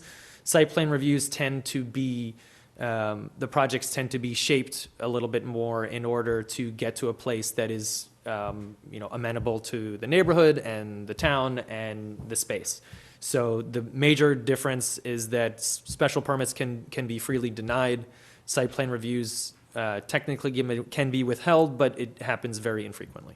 And also, I believe site plan reviews, there can be reasonable conditions put upon that. So Yeah, the way that a project can be altered is through conditions. So it's the site plan review is approved or endorsed pending certain conditions that are put on the plan. Are there any questions related to Article 3 before we move on? Please. Certain conditions. could you please come to the table? We want everybody to be able to hear the question. Ann Muir. Ann Muir, 92 Church Street. I wanted to know what this, What type of conditions could be Right. put on site plan? Yeah, so it's a legal term of reasonable conditions. I couldn't tell you exactly what reasonable conditions are, but I can tell you what typical conditions would be for site plan review. A lot of the time it's related to design that are not necessarily any more cost burdensome. It's just a different design. So not a full, complete design altering, but a shaping, a massaging of a project. So it could be the shape of the driveway in order for it to, sight lines for it to be better. It could be installing a street light. so there's it's subjective. Yes, I mean, it's certainly based upon sound reasoning for why those conditions would, like, there's criteria. We can go through that criteria, but there's a number of criteria that the zoning board has to look at and seeing if they've been met. If, for instance, like I said, there's a safety issue with a sight line, that's something that would be a reasonable condition in order to make it safe. So the criteria is there. If all the criteria among site plan review is fulfilled, then no conditions are put on the permit. If any of the conditions are not fulfilled as part of the site, or if any of the criteria is not fulfilled as part of the project, then that's when conditions could be put on the permit. So it's still subjective. They are listed, all of the requirements are listed in the zoning bylaws, and they're very similar to what's currently there for special permits. So what was the impetus for this particular article? Because it's, Right, so the impetus is specifically this. If you look in the past 12 years in terms of the types of structures that have been built along the GBD 2 and 3, several of them are quite large and on lots that are, some of them are even smaller than 7,500. We didn't really want to go below that. We thought that that would probably catch too many and be too aggressive. So there's about, this affects about, in the GBD 2 and 3, about 20-ish parcels, 22 parcels that are basically between 7,500 and 15,000, because the ones above 15,000 would already have been under site plan review before. So there's really only, there's about 20 or so that are in the 75 to 15. But the reason is simply, in the past dozen years, we've probably seen about 3 to 4 housing developments along the GBD 2 and 3 that should have been reviewed that weren't. but what pulled the trigger for now? Because, The board, what do you? I think we each have different reasons why we felt it was, but specifically the one that is on Main Street. I think you have a picture of it. Yeah. It's actually those two are the main ones that they should have, okay, so stop there because the little blue house belongs to me, Yeah. you would have benefited from having this in place. this particular Right, article. it's Yeah, the, would have benefited, and I just want to know now how it will affect me. I don't think, Because tonight, we went there. I mean, we go there all the time, obviously. But we stood there, and I had one more observation. I brought my daughter with me. She's here, and want to get her reaction. And her reaction was, the roof of the Blue House looks crooked now. Now, that was a firsthand observation, but those kind of things really bother me because I'm everything's got to be nice. And we've, obviously put a lot of work in, whatever, that I don't want to get subjective here on myself, but the point is I want to know how this particular article, could it negatively affect us? I don't like what was built either. It's there, and I was told from the beginning there was nothing I could do, no matter what, even though it was only a few feet from that building. And the drilling caused that basement to cave in at midnight, and the tenant went running, gathered everybody up from the local church to help her move out. Not a good thing for Winchester. Certainly not a good thing for me or my family. Certainly not a good thing for a young woman who we took in as a lovely young tenant at a very reasonable rate so that she could enjoy the town and work locally. All around, not a good thing. And then that particular building was built by right. Then we heard about this. And my feeling is this particular article came about because that was the straw that broke the camel's back. Am I correct? Okay, it As was. I far can as- see your It's- faces. it's- Right. yeah, in my It was. opinion as well. So, the burden has been placed very heavily on me and my family.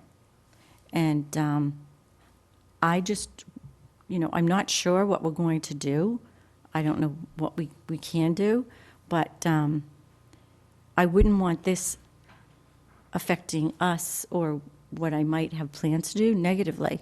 And whatever could be in the plans would always be, as you can tell by what we do, very nice. I don't think it was a very nice surprise for that to occur, and now the straw that broke the camel's back affected us. so Brian, can you pull up the site plan review criteria for this discussion? Clear? Okay.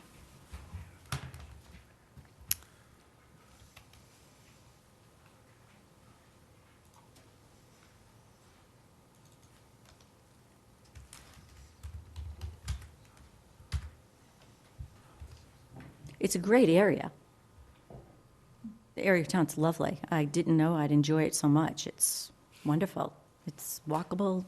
I live 2 blocks from there. So. It's fantastic. Here. Um,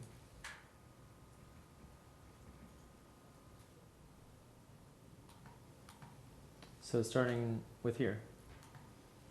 So why don't we just read that? So site plan approval shall be granted only if. So these are the things that are looked at by the zoning board of appeals. So first of all, the zoning board of appeals would say that whenever they review a project, they make it better. Just meaning you're saying that this could potentially negatively affect me. I don't know. I'm just saying that they would probably contend that they improve projects for the town. Sure. So the idea is to minimize unreasonable departure from the character, materials, and scale of buildings in the vicinity. So that's something that could have affected this project in terms of the abutting property for you. Because I would think most people felt that it was an unreasonable departure from the character, materials, and scale of buildings in the vicinity. Adverse effects on any historic resource. Which would have been the impact on your historic resource, which you know is historic because the Historical Commission told you that. But We had to go through Yeah. that review and we were denied. And we Yeah, had to do no. our 1-year wait. yeah, and you're doing your 1-year wait, but at the That's same time, completed. you could have used that in this instance on that. To stop the To project. stop, to slow. No, I had no idea. No, I didn't know I could do that. No, Just- you No, can't, you- you couldn't. Oh. But with this, you could do that. Oh, with Or if this you anyone in could. your vicinity, you have, Yeah, the truth is, what would have been nice, and I don't know if it's in this, what I think is appropriate is notice. And even when the buildings next door were demolished, and it's fine. There was a fire, it was demolished. But I think communication and consideration really should be part of this because we're a small town and it could be next to you. I think, This happened to be next to me, and I asked repeatedly what was going on. I could not get an answer whether it was coming into the town hall, whether it was trying to find out who owned it, whether it was trying to see a drawing, whether it was trying to see how close it was going to be, whether it was how tall it was going to be, how many units it was going to be. There was absolutely no communication and no information. so Nothing. we have talked about that many times at this table. We don't actually have the authority to get you that, but I would highly recommend that you talk to the town manager. and So I have a mean, this conversation. is obviously the It's a difference. moot- At the moment, it's a moot point. I just want to know that, yeah, and I understand that's why I was making a point of the straw that broke the camel's back. I'm sure that was it. There were other buildings along that road. I'm very familiar with the town, too, like you are. But I just would be concerned if there are any other surprises, or when I come forward to try and make maybe something better or that works with the town, that I'm not met with 100 more requirements that I didn't know about. That's all. It was open communication. And that's it. I know we all try to do the best for the town. This was definitely a surprise. It may be very nice.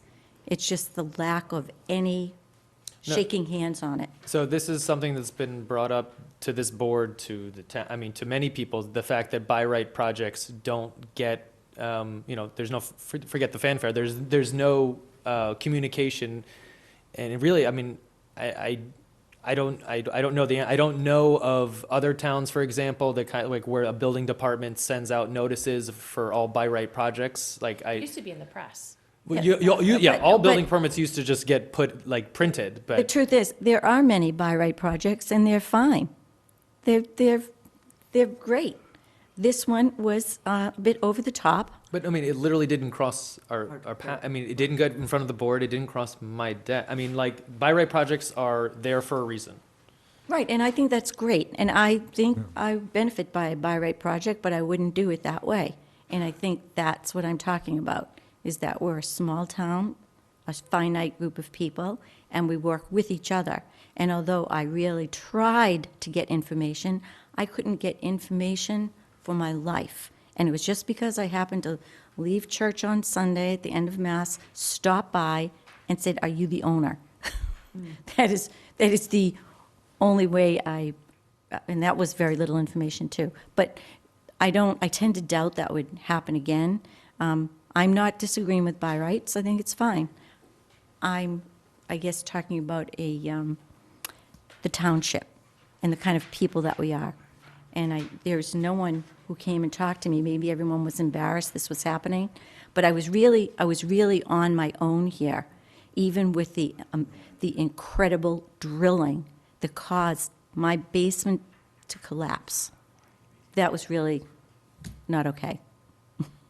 And the only onus was on my husband and I to come forward, take care of it, pay for it. So something's wrong with that method. That would not happen with me. So, in any case, I'm sure this is fine. I just kind of wanted to get it in, I just wanted to hear it, that it was that building that caused this to be written. And we can agree with that, right? I mean, we talked about it for, I mean, Yeah. we're not trying to hide anything No, here. of We've course talked about it not. for months, so. Yes. Andrea's, Oh, yes. that one also. That was before this building. And that one, I heard about that building, I saw that building. I just didn't think there would be a sister, Yeah, that's, I mean, a bigger sister. Yeah, I mean, that's, So, but you know what, perhaps it will be, it's just, when I look at that, I'm thinking, there's a very nice woman who lives there, and thank goodness the windows on the roof are facing the way they are, or you'd be looking into her bedroom. yeah. And the- additionally, on the site, and this might be for another, something else that you'd write up, when construction work is done, I asked repeatedly for the portable bathroom to not be in the dining room window, where there's young girls in the other house, and, like, put it on another corner of the lot and put the dumpster not touching the fence where the dust is blowing into windows. These are just simple human considerations. There's no law, but perhaps I don't know how to get that communicated. Maybe it takes a team, or maybe just that I'm bringing it to the forefront now. It could be thought about on another project. That's it.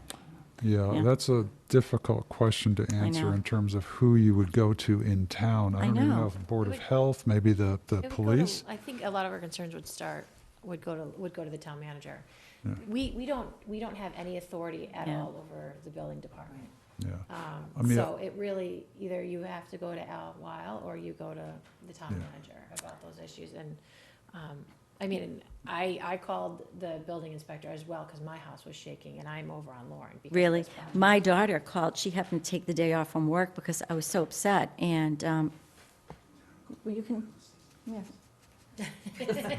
I know, she didn't know, neither of us really wanted to like get up and family, that's speak, Yeah, but I ju- it's I nice ju- having nice young, Yeah, I tell just, me what you did that I, day. I don't want to cut you all off, but just if you could, I know, but I just would, Yeah, because. no, I it's- understand. It's nice that young people in this town take an interest. oh, yeah, I'm, You have to say it. Sure. My name is Marie Rose, and I am Amura's daughter. Basically, I came to the house and was also shocked that to see the basement caving in, and called the vibration, a company that measures vibration on projects, because if the vibrations are strong enough, you can ask that they stop. But it was too expensive to have them come over and actually come in and do the measurements as they were drilling the pilings in. So that was just something that I did based on my observations. Just as verification. oh, yeah, That whole section of town was Yeah. shaking. Thank you. thank you. Well, that leads right into Article 4, that is to review larger developments in the GBD 1, 2, and 3 without changing the maximum potential height. So the idea is that we want to review more projects, but not limit the max height. The max height is still the max height. So these are, the projects that are addressed here are ones that are buildings that are in the GBD 1, 2, and 3 that are planned to be above 2.5 stories or are above 40 feet. So this is the current table of dimensional requirements for these two categories, for max building height in stories and max building height in feet. Currently in the GBD 1, 2, and 3, it's a max building story height, a max building height in stories of 3 and a height of 45. the goal would be that it should still, the by right height would really be 2.5, and then you could go up to 3 with a special permit. You would still need a variance if you're going above 3, just like you would need a variance if you're going above 3 right now. What we're doing is doing a trigger for special permit that's between 2.5 and 3. The same thing for 45. So the idea is that if you can build up to 40 feet by right, and you can go up to 45 with a special permit. If you're going outside of 45, it would be a variance, just like it would be today if you were trying to go out above 45 feet. So, like I said, a variance would still be required for these structures. The proposed change would allow the Zoning Board of Appeals to review structures that could have a negative impact on abutters or the neighborhood.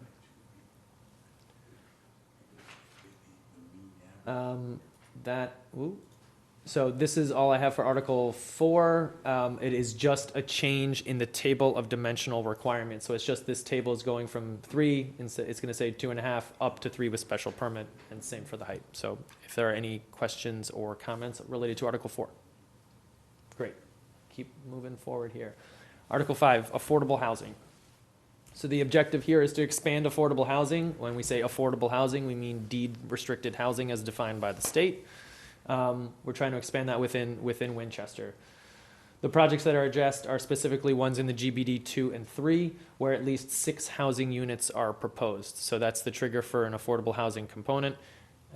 This looks, well, I'll start here. So developers wishing to override our zoning and build 40Bs in town may do so if less than 10% of our housing units are deed restricted or on the so-called SHI. So currently, we are right around 2% for number of units that are on the subsidized housing index. So we are still kind of in that window where we cannot, we do not have safe harbor, so we can't really push these projects away. We can't really push the projects away. If we do reach 10%, then we can say, look, we've reached 10%. We don't think this is a good project for the town. We'll pass. So we're a long shot away from that. So what we're trying to do is expand the number of units on the SHI. Otherwise, we risk having large projects in places that are ill-advised for dense housing. The newly adopted HPP calls for the expansion of inclusionary housing, which is currently only required in the center business district. So what we're doing is taking the exact language that's in the center business district, which basically says that if you have 6 units or more as part of a new construction, or that you're going to be creating units that will eventually reach 6, so you have 4 now, you're putting 2 more, 10% of those have to be deed restricted affordable. So that's the solution, is to use existing language that's already in the zoning bylaw. Specifically in areas where we are starting to experience more new multifamily housing. That is all we have for this article. Are there any questions related to affordable housing? Mr. Serbier.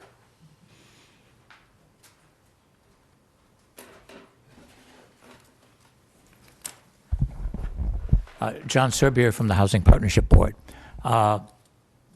This article caught us by surprise, and we will consider it as part of tomorrow night's meeting, so I cannot give a report of the Housing Partnership Board.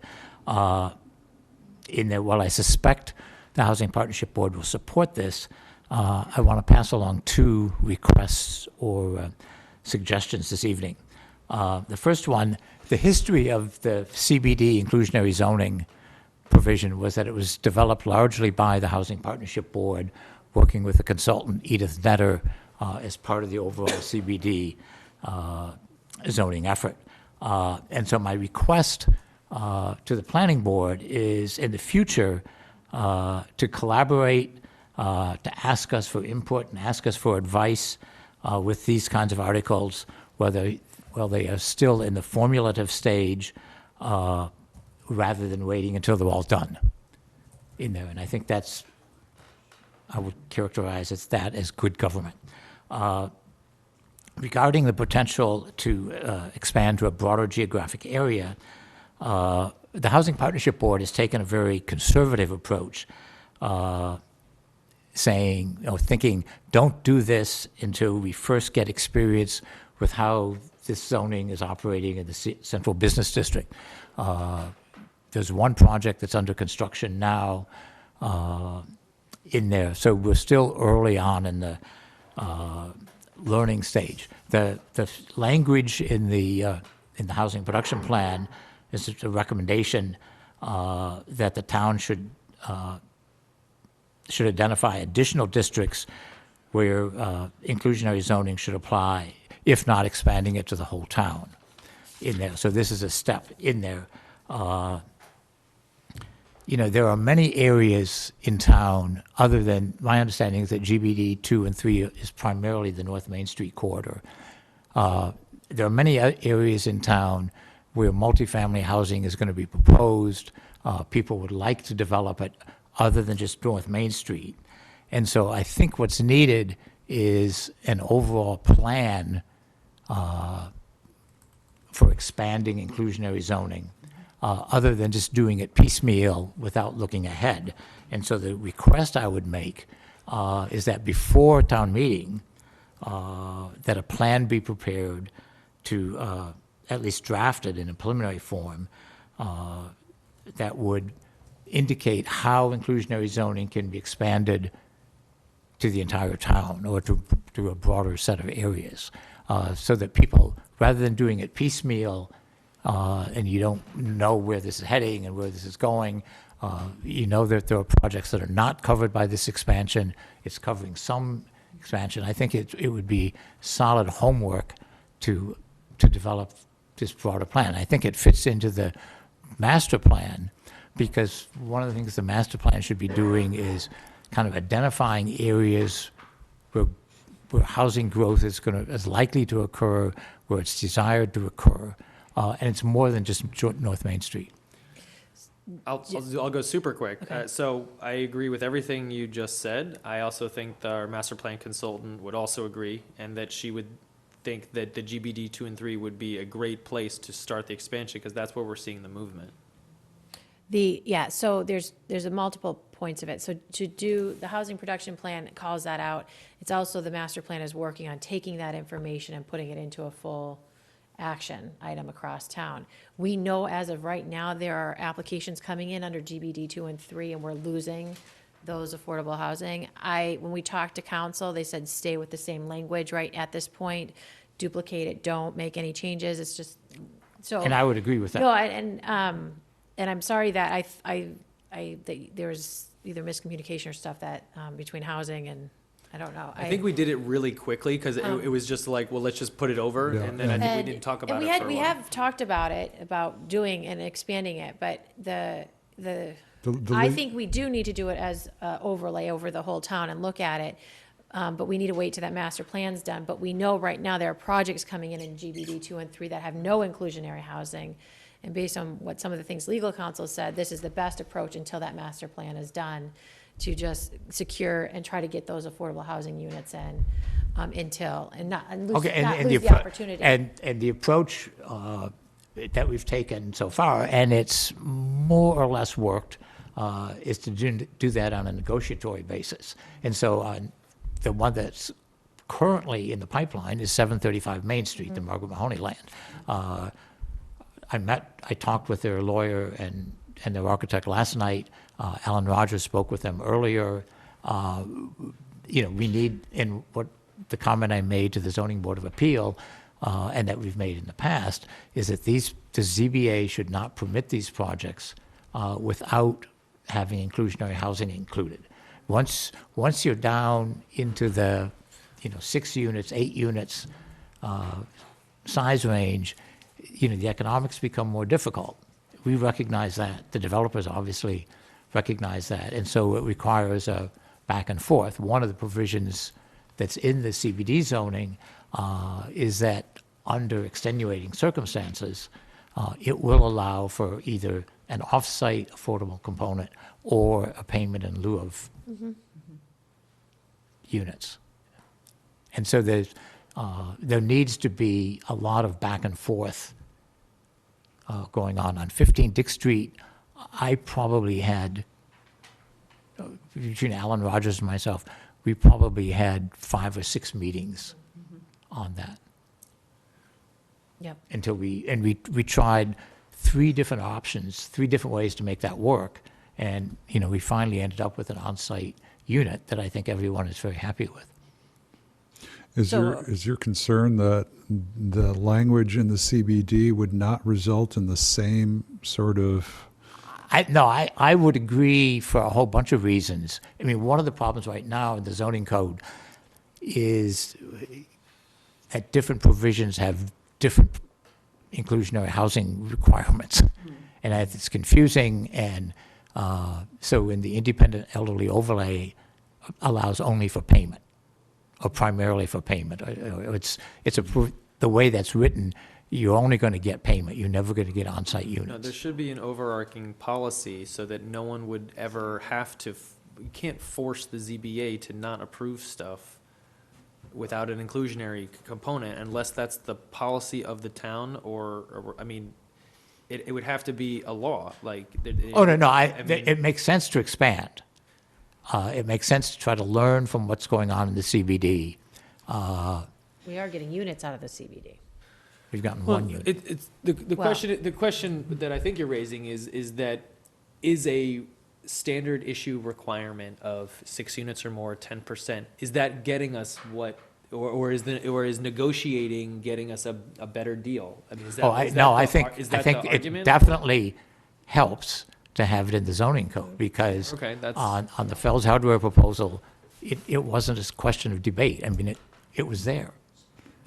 I think that's On most the of the Elmwood contention of the proposal. board is that Yes. some of We the, need good- it. Yeah. some of the back and forth is good because good things come out of that. But if you can avoid some of that beginning, you're already, that much further ahead, so. Okay, and my concern is that we don't do this expansion one street at a time.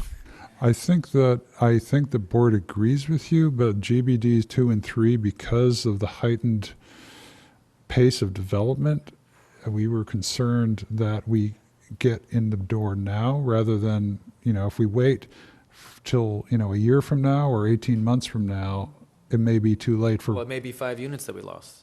I mean, we know there are people who are looking to put in up to 16 units, and maybe if we get 2 or 3 of those as affordable, we would get those with this new zoning. So we know people are interested in building there. So without this in there, there's no reason for them to actually come to the table and put them in. All I'm saying. The reason for them to come to the table is that when they approach the planning board, when they approach the planning director, one of the items on that checklist is how many inclusionary zoning. And so the argument that I have used with the Zoning Board of Appeal is that for a while, the select board had treated it as a policy.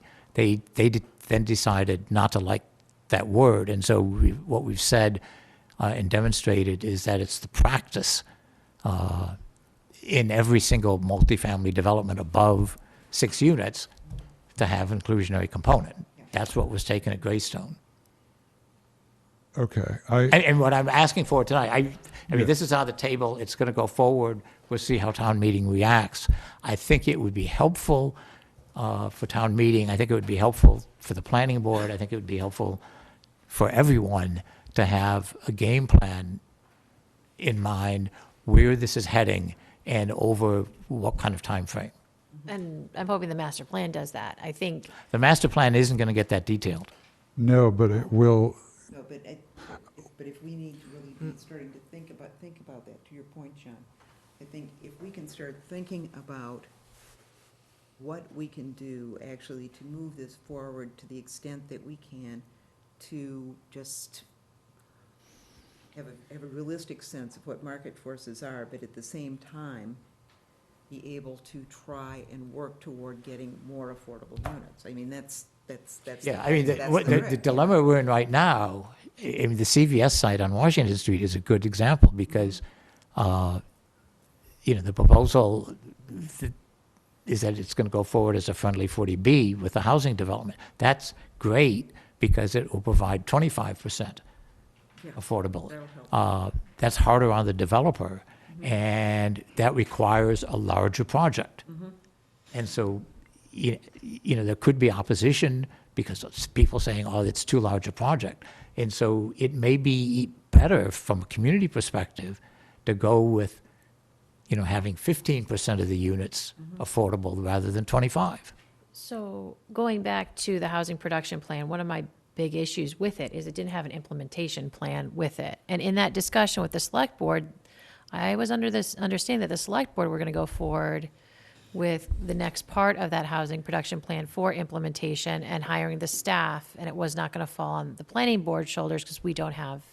It would be in the form of the housing choice grant. That's an implementation grant for your HPP that is on the horizon. I just want to. So I just, our timing our is timing horrible is, tonight. we have how many more articles to A talk? lot. Okay. I just want to point out that the failure of communications between the Housing Partnership Board and the Planning Board is down to the Planning Board's liaison with the Housing Partnership Board, who is me. So, I don't even know if that's correct English. That is correct. We understood. It's the liaison, but But anyway, the point, and I apologize, that's something I should have brought up earlier. And I so, don't think that's all. you, well, But it's, I'm Well, that not was the pointing first the comment, figure, so. I'm not pointing the finger entirely at the, but the point is, this was my issue I should have So brought forward. the ask was to some type of a plan to determine how inclusionary zoning will be expanded in Winchester. To be fair, I don't know if there's going to be some type of a plan before town meeting, but I am all on board with this idea. but I think the We big, the big appreciate thing your to look confidence into in our abilities. is well, I what- think it should be developed jointly. Yes. Yes, yes. is if we can get that grant. But as part of No, the I strategy. think we're primed to get that grant, but Yes, implementation Um, plan. okay, I'm gonna just keep going here. These are all kind of centered around one central theme related to height exceedance around a building related to rooftop equipment. So I know that's a very specific thing, but that's what there's like 4 of these that are related to that.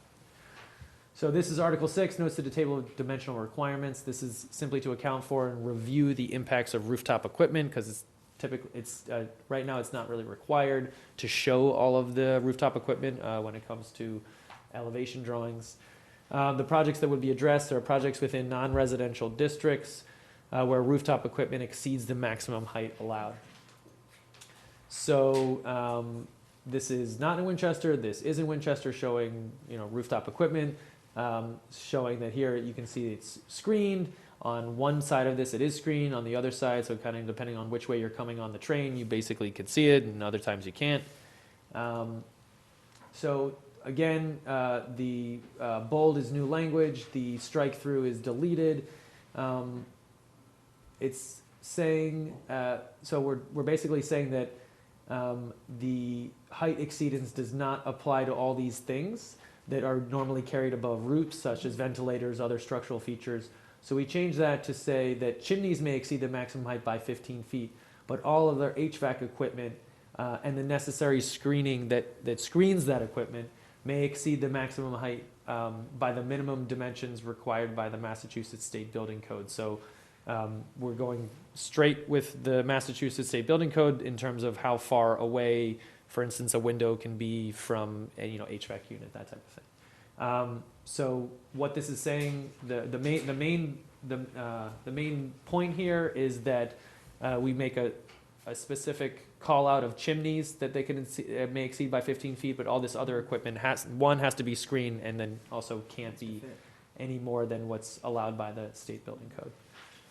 Are there any questions related to Article 6? Yes. This is the first time I'm seeing it, but I was educated last night. How would Article 6 apply to elevators?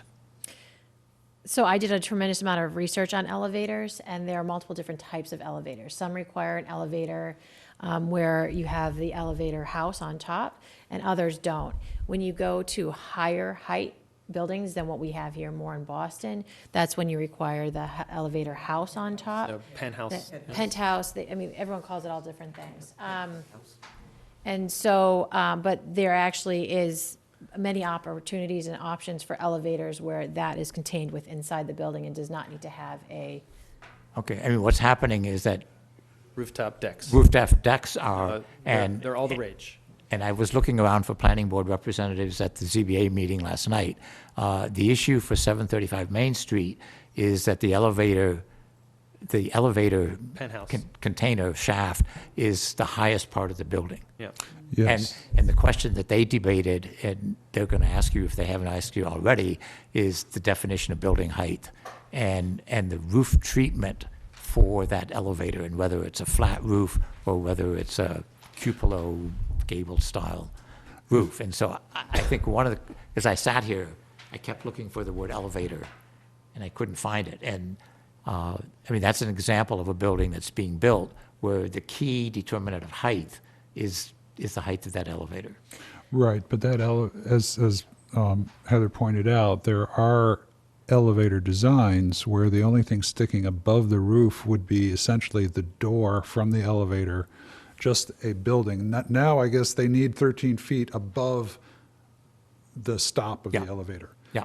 If you use, I guess they're called hydraulic elevators, did I get that right? Yeah. All of that machinery is in the basement, so you don't have the extra 13 feet. So you could put a stop on the roof, but it would not have the extra 13 feet above it. And that height building a hydraulic elevator, again, I hope I'm getting that right, can accommodate a 3 or 4-story building. I sat Yeah. through a half an hour of elevator design last night. Well, the problem, Was it elevating? It was elevating, yes. Was it elevating or enervating? Oh, yeah. so the way we saw original plan, we haven't seen the most recent plan of that design, of that proposal yet. They're coming back to us, I guess. It's based in on- our I think it's packet. in your packet It's in right your there. packet. Yeah, but we haven't come back to We're not talking talk about it tonight, correct? We're talking about it just a But little that bit. elevator height and the way it's placed on that building makes that building an additional 13 feet taller Yes, than the by absolutely. right height of 45 feet. So you have 45 feet plus additional 13 feet on top of it. That is why this is being changed, because if you want to create, they're saying that you don't have enough open space on the lot, so they need to create open space on the roof, then you don't have enough open space on the ground. That's what it really comes down to. And Boston, yes, it makes sense. They don't. They're trying to go. We don't. We'd rather have the open space. I mean- Also, The Yeah. ZBA asked for input from the planning board. yeah, they're coming back. But that's why. It's the extra 13 Yeah, feet we- on top of the 45 feet. Okay, we're going to have to go into moving. negative time here. Negative time. We got 3 minutes on. Sorry. Okay. That's okay. So, Article 7 has to do with the height exceedance now in the center business district. So before we were talking about all non-residential districts, so that's in the GBD 1, 2, and 3, as well as others. Now we're just talking about the CBD. We really just want to be able to account for and review the impacts of rooftop equipment in the center business district. This is, projects that are addressed are ones that are in the CBD where rooftop equipment exceeds the maximum height allowed. So this is mimicking what you just saw in Article 6, saying that HVAC equipment may exceed the maximum height by the minimum dimensions required by the Massachusetts State Building Code, and taking out the, so here is where it's saying that elevator, penthouses, and other structural features may exceed the maximum height. We're saying only chimneys can do that. And the rest of, you can see here is, has what was put over into the previous section in Article 6. Are there any questions on height exceedance in the center business district? Okay. Article 8, so this has to do with the plans submitted for if you're doing a project in the center business district.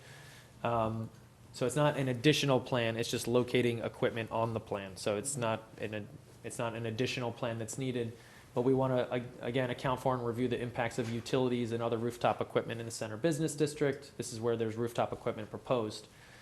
So on the utilities plan, it was showing all proposed utilities, but it wasn't ever showing all the rooftop equipment. So a lot of the time, no one is ever seeing plans of all the rooftop equipment that's being put on a building, and then they get put up there, and you're like, well, this looks nothing like the rendering that we've been looking at for 6 months.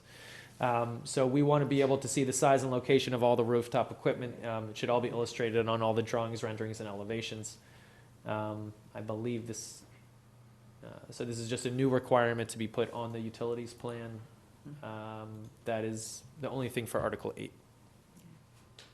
Yes.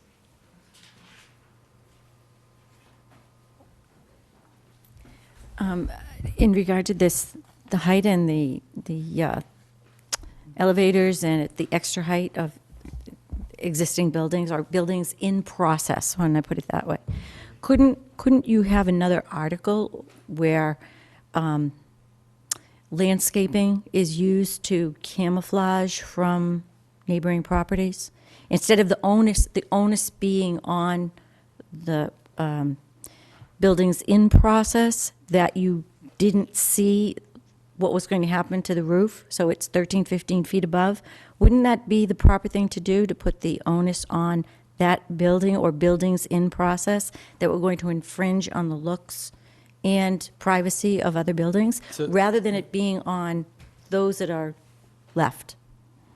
So you're talking about screening existing equipment with whether it's vegetation or other types of screen. But you're talking about what can we do to screen existing HVAC equipment? Yeah, screening the height, which would include those extraneous pieces that you're talking about on the roofs. There are ways to create landscaping. I mean, it's done over and over. It would have to be very tall kinds of landscaping to buffer the properties from each other, so that there is shown in your photo, it wasn't so blatant or difficult. From what I understand, it's pretty hard to do that retroactively through a zoning bylaw. Well, I'm just asking, Yeah, because no, it seems logical. It seems logical. I think I think it's very problematic. It's I don't know of a time where that's done, where you're basically enforcing. That's the idea of pre-existing non-conforming. Of what a pre-existing non-conforming condition is. The idea is that you're talking about going kind of backwards in time to fix all of the problems that are currently existing today. Except you're coming up with these articles now to be voted on, and those conditions are in process now. So why can't there be an article to enforce screening from abutters or the town to create a nicer look? Why can't that be as like Article 9? I just trying to understand. When you say in process, do you mean things that are currently being built? Things that are, yes. So they're Those not. have already been approved. So they're not existing buildings. They're buildings that are being constructed. Yes. Okay. There's no second bite at the apple, though. I mean, the project went through the process. They got approved or denied, and now they're making good on. I mean, I don't know. You're asking a question. The answer is I don't know of a. I am of a way you can I do am that. asking something, and I know it's not typical, but neither are some of the structures.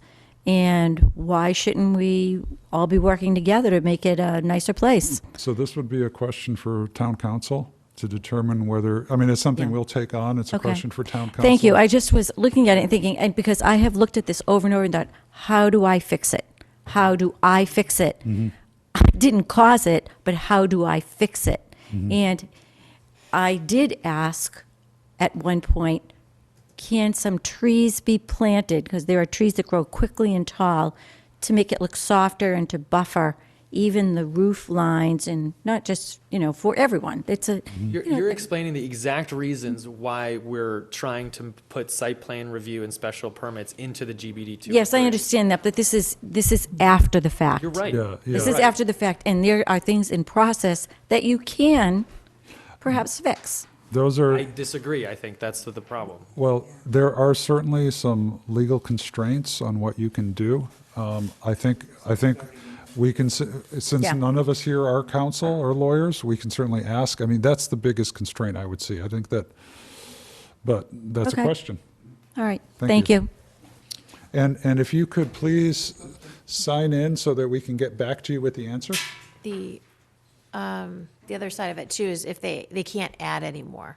So based on the way this is written, if they want to add another AC unit or anything, they actually are not allowed to add. So we, Fall under that, so they we have- can't keep adding more just because they have it. we have another comment, and if you want to come up real quick.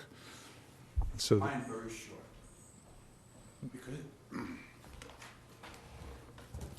Manny D'Ambrosio, Precinct 6. We're talking about rooftop equipment. We're looking at the visual aspect.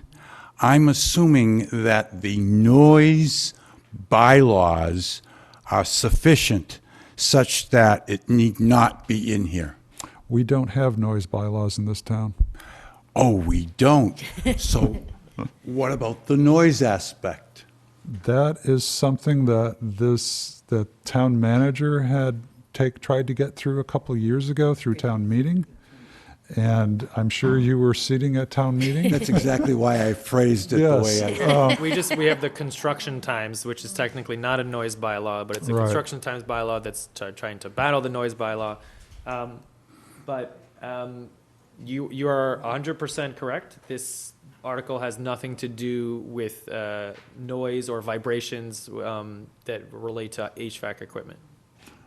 As we know that depending upon the quality and design and the way it's installed Yep. can give you noise.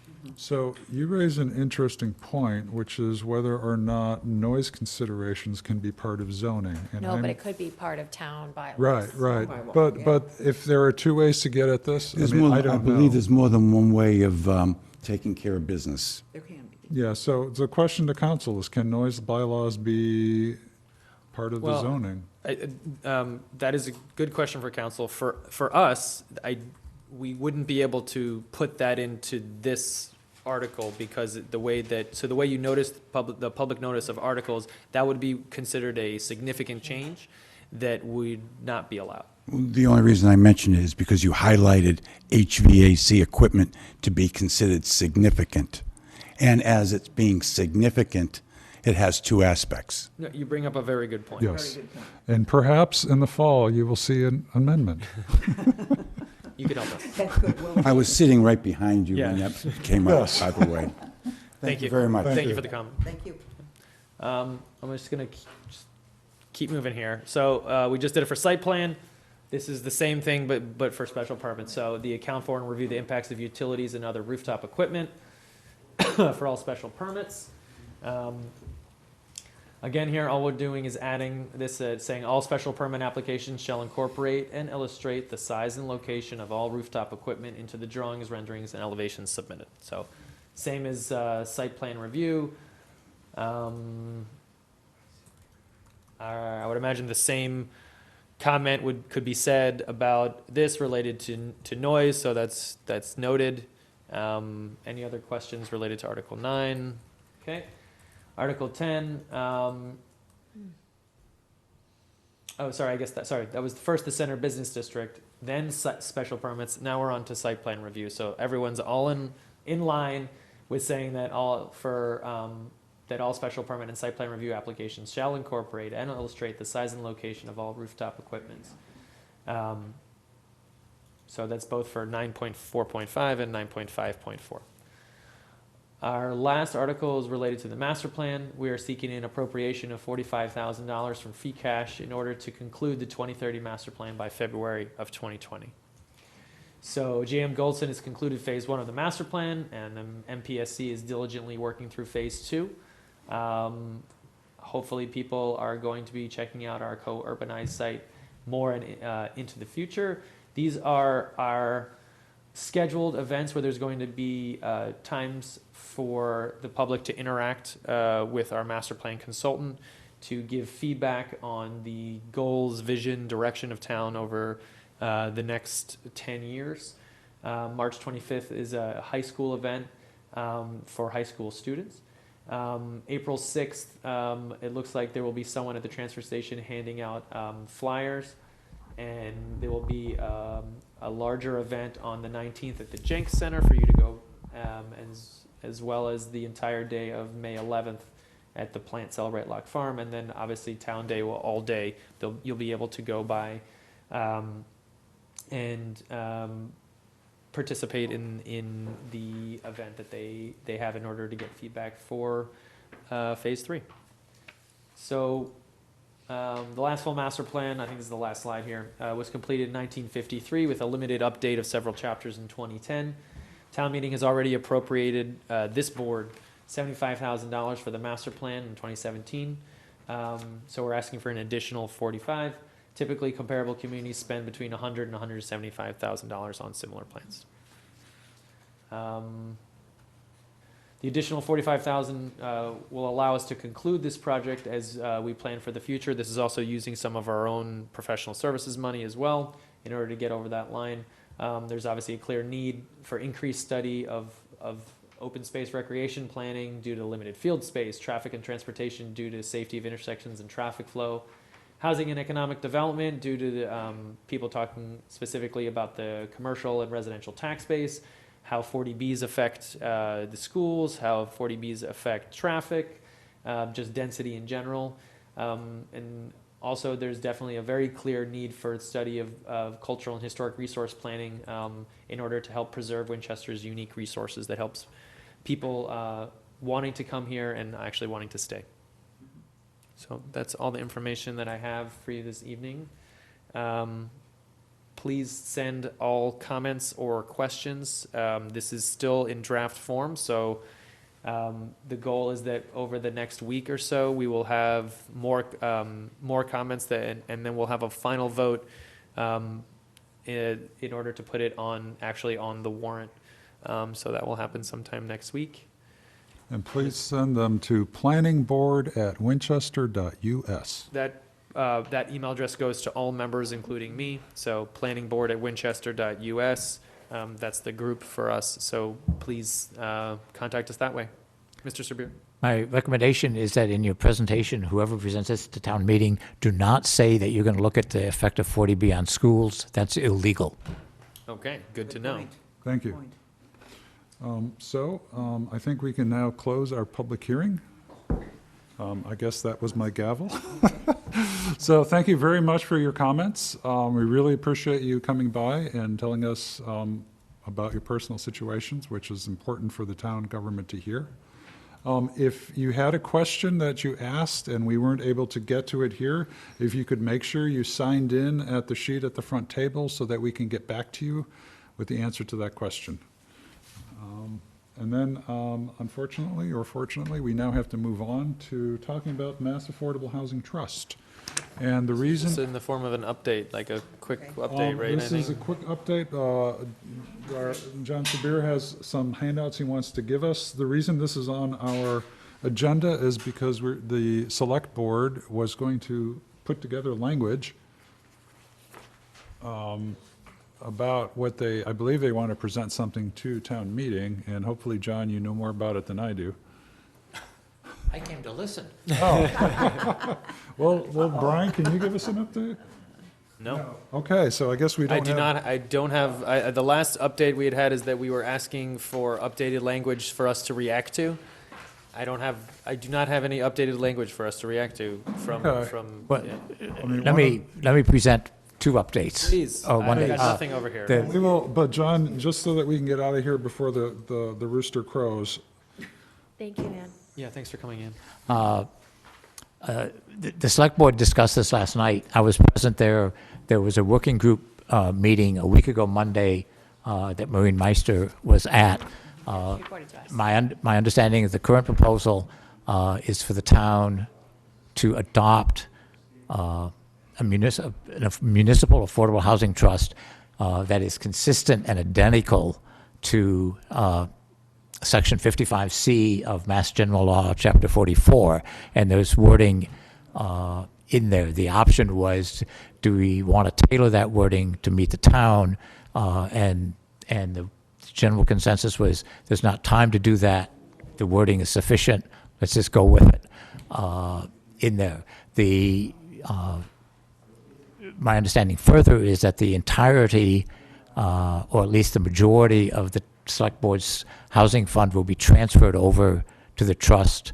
The trust is administered by a board of trustees. It's a minimum of 5 people. There is, I would say, broad support for that board to be at least 7 people, and to be composed of people who have expertise in affordable housing, in finance, law, real estate development. So it's bringing that together. I won't get in. The two things that I've distributed One is kind of a summary of the benefits of an affordable housing trust that I prepared and distributed to the select board.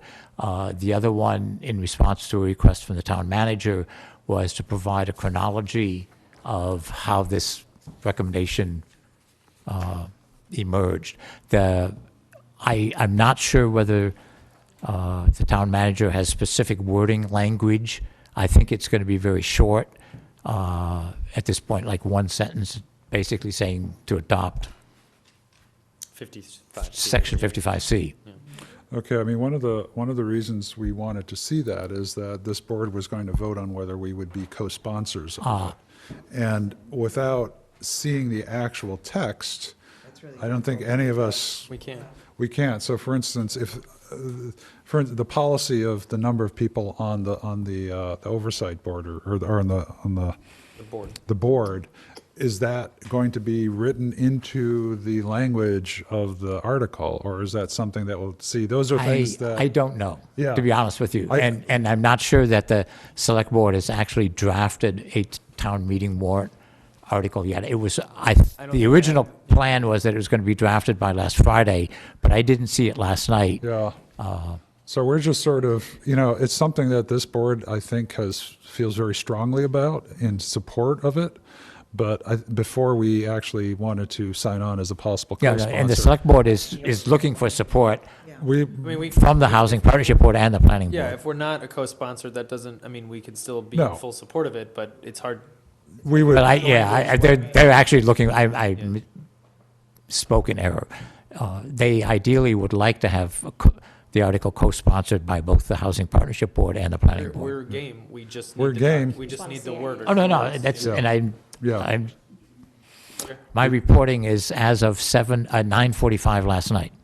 Which is Almost to the minute. almost. 24 hours. Yeah, almost 24 hours. Pretty Yeah. good. It's very fresh. It's fresh news.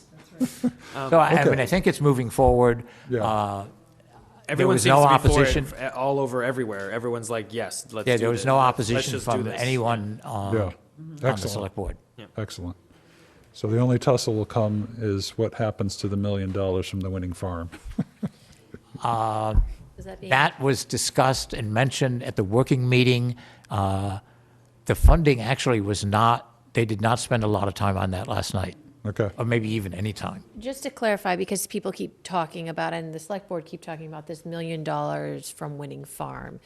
And that, to clarify where that $1 million from and why we received $1 million. Brian, do you want to do that, Why or we received it? So why did the town receive $1 million? Where is it coming from? Why? that was part of, if the short answer is it was part of the development agreement with the select board.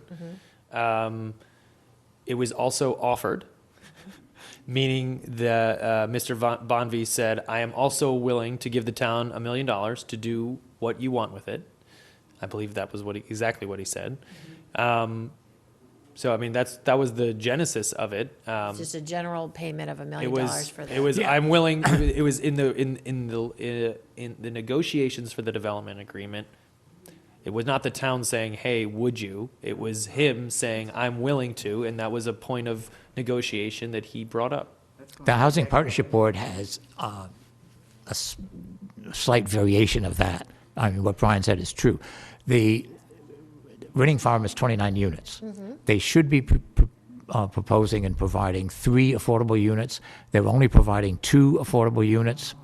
And so what the Housing Partnership Board has proposed to the town manager and to the select board is that some portion of that $1 million should go to the Municipal Housing Trust because it's a linkage payment for affordable housing. So my memory is why some of that $1 million is there. But that was a long time ago. Exactly. But my understanding is that $1 million was part of it because they did not have enough affordable units of what we wanted. Yeah, the story goes that they originally were not going to put any affordable units in.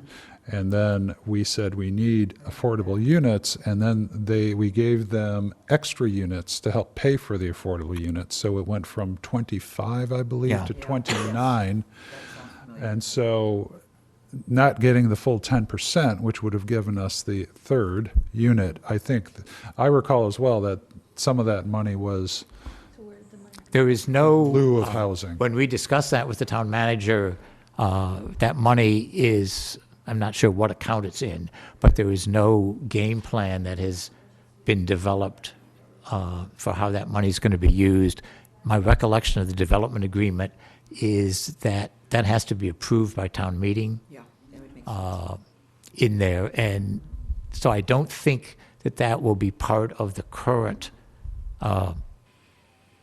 article to create a municipal housing trust, but it's downstream, and I think it's an important and an active matter. So that's one of the things that we've been nudging the select board about in virtually every conversation we have with them.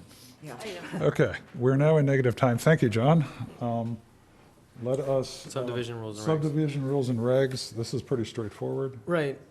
So, one thing that's come up over the past 2 years relates to what the current Massachusetts fire code is in terms of what is considered to be a fire lane. It used to be 18 feet, now it's 20 feet.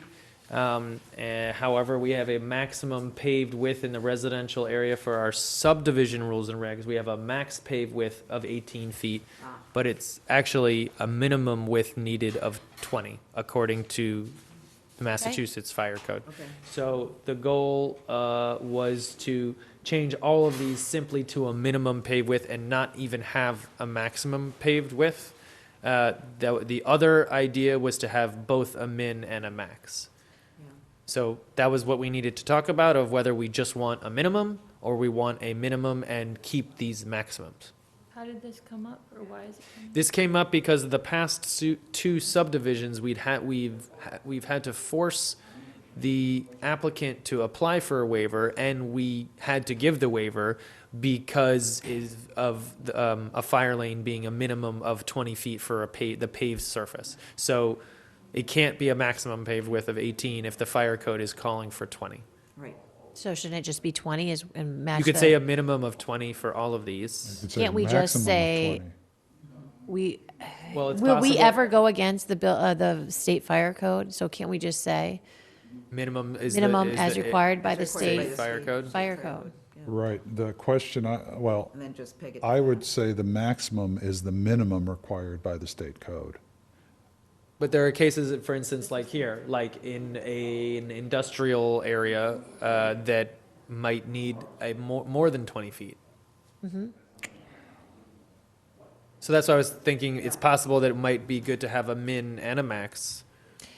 Okay, And the state, just for my, because I don't actually know this because I'm not up on my state fire codes for roads, is there also a content of this code of how many people go on it, the amount of traffic on those lanes? Well, no, you're talking about based upon these street classifications or something Yeah. different? No. So these street classifications were done by a traffic engineer, planner person in 2012 when these were redone. The fire code is simply a minimum paved surface in Massachusetts. Regardless of how many people Regardless of travel how many on people are that going, street. if there's, it doesn't matter about anything. It's the idea of getting apparatus down the road. So Okay. it's 20 feet. So my thought was to Minimum. keep these as maximums, 20, 22, Yeah. 36, and have a minimum stated for we don't necessarily, we definitely need to change this to a minimum of 20, not a maximum of 20, because Right. it has to be a minimum of 20. Although 15 mile, with the residential, the studies currently are showing that, of traffic studies and impacts of design, and that the narrower the road in residential, the actual slower they go. So I don't think that we want to say I just think Just say equals 20. Is that what you the mean? paved width, yeah. so just so retain the word maximum, change residential neighborhood and town to 20. Actually, why don't we do this? We just say the minimum everywhere is 20. That's what Right, we need that's for what the I was fire code. thinking, that we So would do minimum. remove the word minimum from that table and drop it down into some other paragraph, because it's one number for everything. And then change that to maximum, which would be 20, 20, 22. 20, 20, 22, 36. Yeah. Okay, I think That that's makes the, more sense. And I don't even think you need to do 20, you just say the minimum required by state fire code. I wouldn't even put the 20 in there, so if they change it or something down the Sure. road, we're Yeah, all set. yeah. all right, so then there would need to be a motion for that, and then we're good. I would like to make a motion to adjust the street classification of the maximum paved width to align with the state fire code. Maximum paved width in the subdivision. What are these called? Rules and regs. Subdivision rules and regs, and there is no table number on this. What section are we in? No, it's 7.6.2. 6.2, 7.6.2. residential maximum paved width to be changed to 20 feet. And an additional column added for the minimum paved width. Is the minimum required by the Road to state. Massachusetts State Yep, Fire fire code. Code? Okay, It's a so, wonderful motion. okay, no, it's not, because I didn't get it all down. Wait, it's still a wonderful motion. It Oh, yeah, just- I'm sorry, yes. The part I wrote down was exquisite. Okay, so we have the residential maximum paved width is 20 feet, Right, and rest stay the The same. rest stay the same, and then there's gonna be a new minimum pave width a new minimum, that will look something like this, where it's all with no divisions, that will say as required by the a Massachusetts new State Fire minimum, Code. a new row Yeah, entitled minimum pave. minimum paved width with the content, what was it? As required As by the required. minimum, By wait, sorry, as required by the Massachusetts State Fire Code. Massachusetts State Fire Code. Okay, so let me read this again. So this is a motion by Heather von Mering to adjust the street classification of, no, Yep, of the maximum paved width in the subdivision rules and regs, section 7.6.2, to the following. The residential maximum paved width is 20 feet. There will be a new row entitled minimum paved width with the content, with the singular content, as required by Massachusetts State Fire Code. Minimum as required. Minimum, yes, as required, minimum as required. There is the singular content, minimum as required by Massachusetts State Fire Code. Righto. And is there a second? Second. And the second is Betsy. All those in favor? Aye. Aye.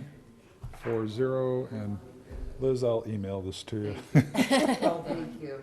Okay. Okay, all so right, we're that's gonna- done. Now we're going to go to the, Creative Corner Corner Development Development Agreement. Agreement. So What is today, going on with this? What goes on? first I'll tell you what's on the property right, here, let me get to. We've talked about this a talked about- lot, we've but I've talked never about this seen a the few- actual agreement. Right, so you should have gotten it in your packet. Yep. Yes. I've lost mine already. I'm I trying don't to think I know get the to history this. of this. So, Okay, this is Hold on. familiar. So while Brian's doing that, I can give you the quick history. Go ahead. There used to be on this lot, there used to be a church and a rectory. That's right. And a school. Yes. And the school was purchased by a company, Creative Corners, it's a childcare facility. Exactly. They purchased the whole thing, and they wanted to develop it, or they wanted to do stuff with the land. Right. And it was Nothing zoned, is materialized to this. it was point. zoned as SCI, and they needed to have it rezoned. In particular, so this is where the school is, and then this whole lot here was Isn't that owned by the parking? church. Yeah. So currently, these two lots have been developed as homes, And we just rezoned them. right, and we just rezoned them. These To RG. three lots RG. they were mixed. were created so that they could accommodate a Single-family dwelling. a two-family Or a dwelling. single or a two, yeah.